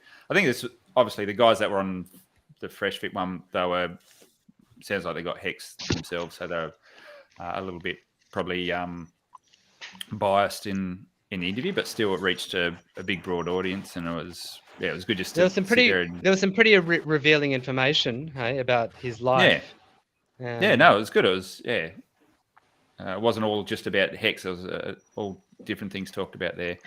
And do you guys follow that Valuetainment YouTube? Oh, he's going to be on that. Yeah, he's going to be on Patrick Bet with Patrick Bet David or whatever. Yeah, that's like a 3.5 million subscribers. Holy shit! Oh wow! He's doing this? that. What's that one called? He's doing it with Patrick Bet David. Yeah. Holy shit. Valuetainment. If you subscribe to that, That's going to 3.5 be million. massive. So he's doing that Although that now. dude- after this fit one, it's a pre-recorded, and then I don't know exactly when it's going to come out, but he's doing that now. Yep. Oh, I think shit. that dude does have 2 channels though. So he's got one with like millions of followers, and then I think his podcast channel has only got like quite a lot less. But either is still massive, still fucking massive. Yeah. The That's Wolf of so Wall Street awesome. one. That was really good. That was good because he allowed Richard pretty much to just talk, and you could see he was genuinely interested in what he had to say and respected his knowledge, and it was come across really well, I thought. Yeah, that was a really good one, man. I agree. So All right, guys, maybe let's wind this up. Let's trip wind to it the up. US. Yep, I think his trip to the US has been well spent by the looks of it. Apart Yeah. from, I actually still really want that enjoyed Lex today's trip. Friedman interview. I still want that Lex Friedman interview. Yeah, man, I honestly think Lex had too many people get in his ear, like bloody McCormick and all those idiots. So Yeah. I don't think you'll see it. Honestly, don't think you'll see it with Richard. Mm. Give All right, it time, guys. they'll turn Let's do the rounds and any last thing you want to say, Mayo? Me? No. No? Well, tell us feel a like- bit of an update on the Jack Lund situation, maybe. Yeah. Oh, nothing's really changed from last week. Oh, sorry. Where are we at? I suppose we've got to try and shield the shit out of it because we want as many Hexicans to be watching as we can. And if you're an Aussie and you can make it, hit me up because we're going to probably have a VIP table available with some seats available for the day, December 21st. We want all the support there for him. What city? Was it Brisbane? It'll be Brisbane again, yeah. And that's for the Diamond Belt. Yeah, this is for the Diamond Belt. Well, so I'm pretty sure what there's sort of no a- restrictions now for travel. Yeah. What sort of size event are we talking about for this one? Bums on seats sort of thing? When you say size event, actually, that's something that I've got a little update on. This is possibly going to be a deal signed with Fox Sports for this event, maybe. So I'm waiting to hear back about that. Cool. So if that happens, we're all over TV. Nice. He will be on Fox and KO September 3rd. He's taking a boxing fight, so he's not. Yeah, I've seen that one. Yeah, I've seen he was training a bit of boxing there. How's he likely to go on that one, you reckon? He's got the tools? Yeah, I think he's got the tools. Cool. So, but yeah, that will just be the team there with him. I'm not sure what that event is. I'm still trying to figure that one out. Still catching up since I've been back from holiday. But yeah, I'm aiming for the big one is the Diamond Belt, obviously, which ties in well with Diamond Hands. And yeah, we want to get as many Hexicans there as we can. So if you're around, let us know. Brisbane, December 21st. We'll see what we can make happen. Yep. Awesome. Shit, yeah. Shout out to Cabana Crypto in the chat. I was actually on his stream a couple of days ago on his YouTube channel. So if you've got nothing to do after this one or after the Wake Up Hex one, you can go check that out. Jexa? I was actually just going to give a shout out to Mayo. Man, you've done an awesome job with the Jake Lund thing, and you're pushing hard and getting some really good wins in there. We've seen all the ring girls up, and that was awesome value last time you done that. The amount of Hex wasn't even the main sponsor of that event, and you had it plastered everywhere, and it looked like it was the main sponsor of the event. So well done for that, and yeah, just for all the hard work I know you're putting in the background there. Yeah, I'm trying. I'll just big shout out. I forgot to shout out. I know there's a few they were in here before in the chat. The London guys that I met. If you are in here, thanks for coming. Good to meet you all. They'll just tops.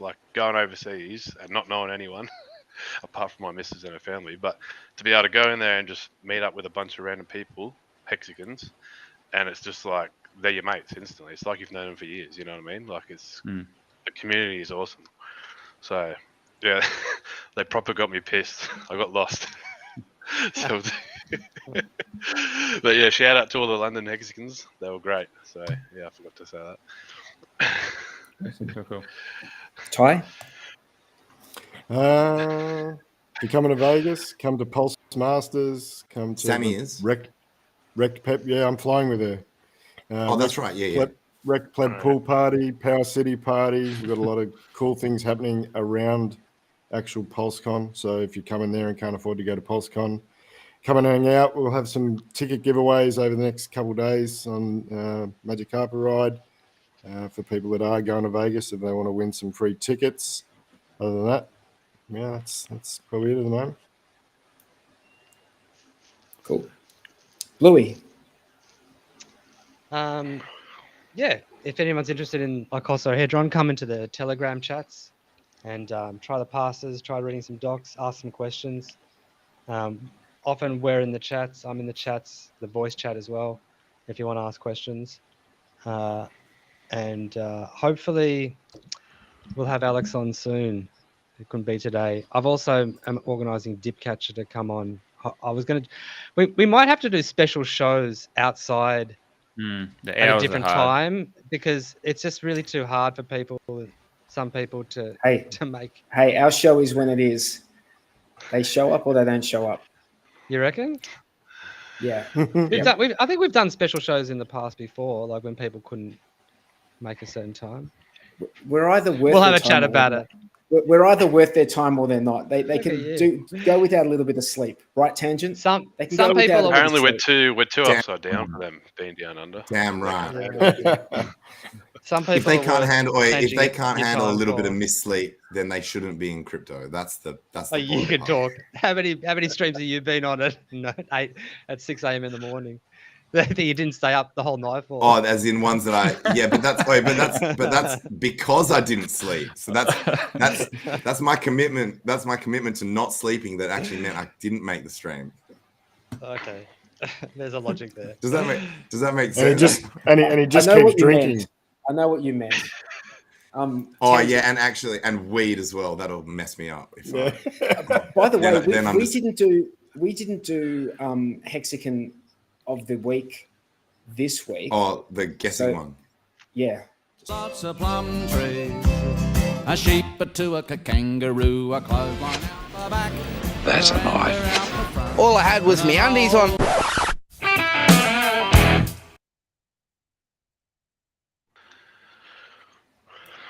So in the great tradition of nepotism that occurs on this show on a weekly basis, I'm going to give Hexagon of the Week to Tangent for putting on. No way.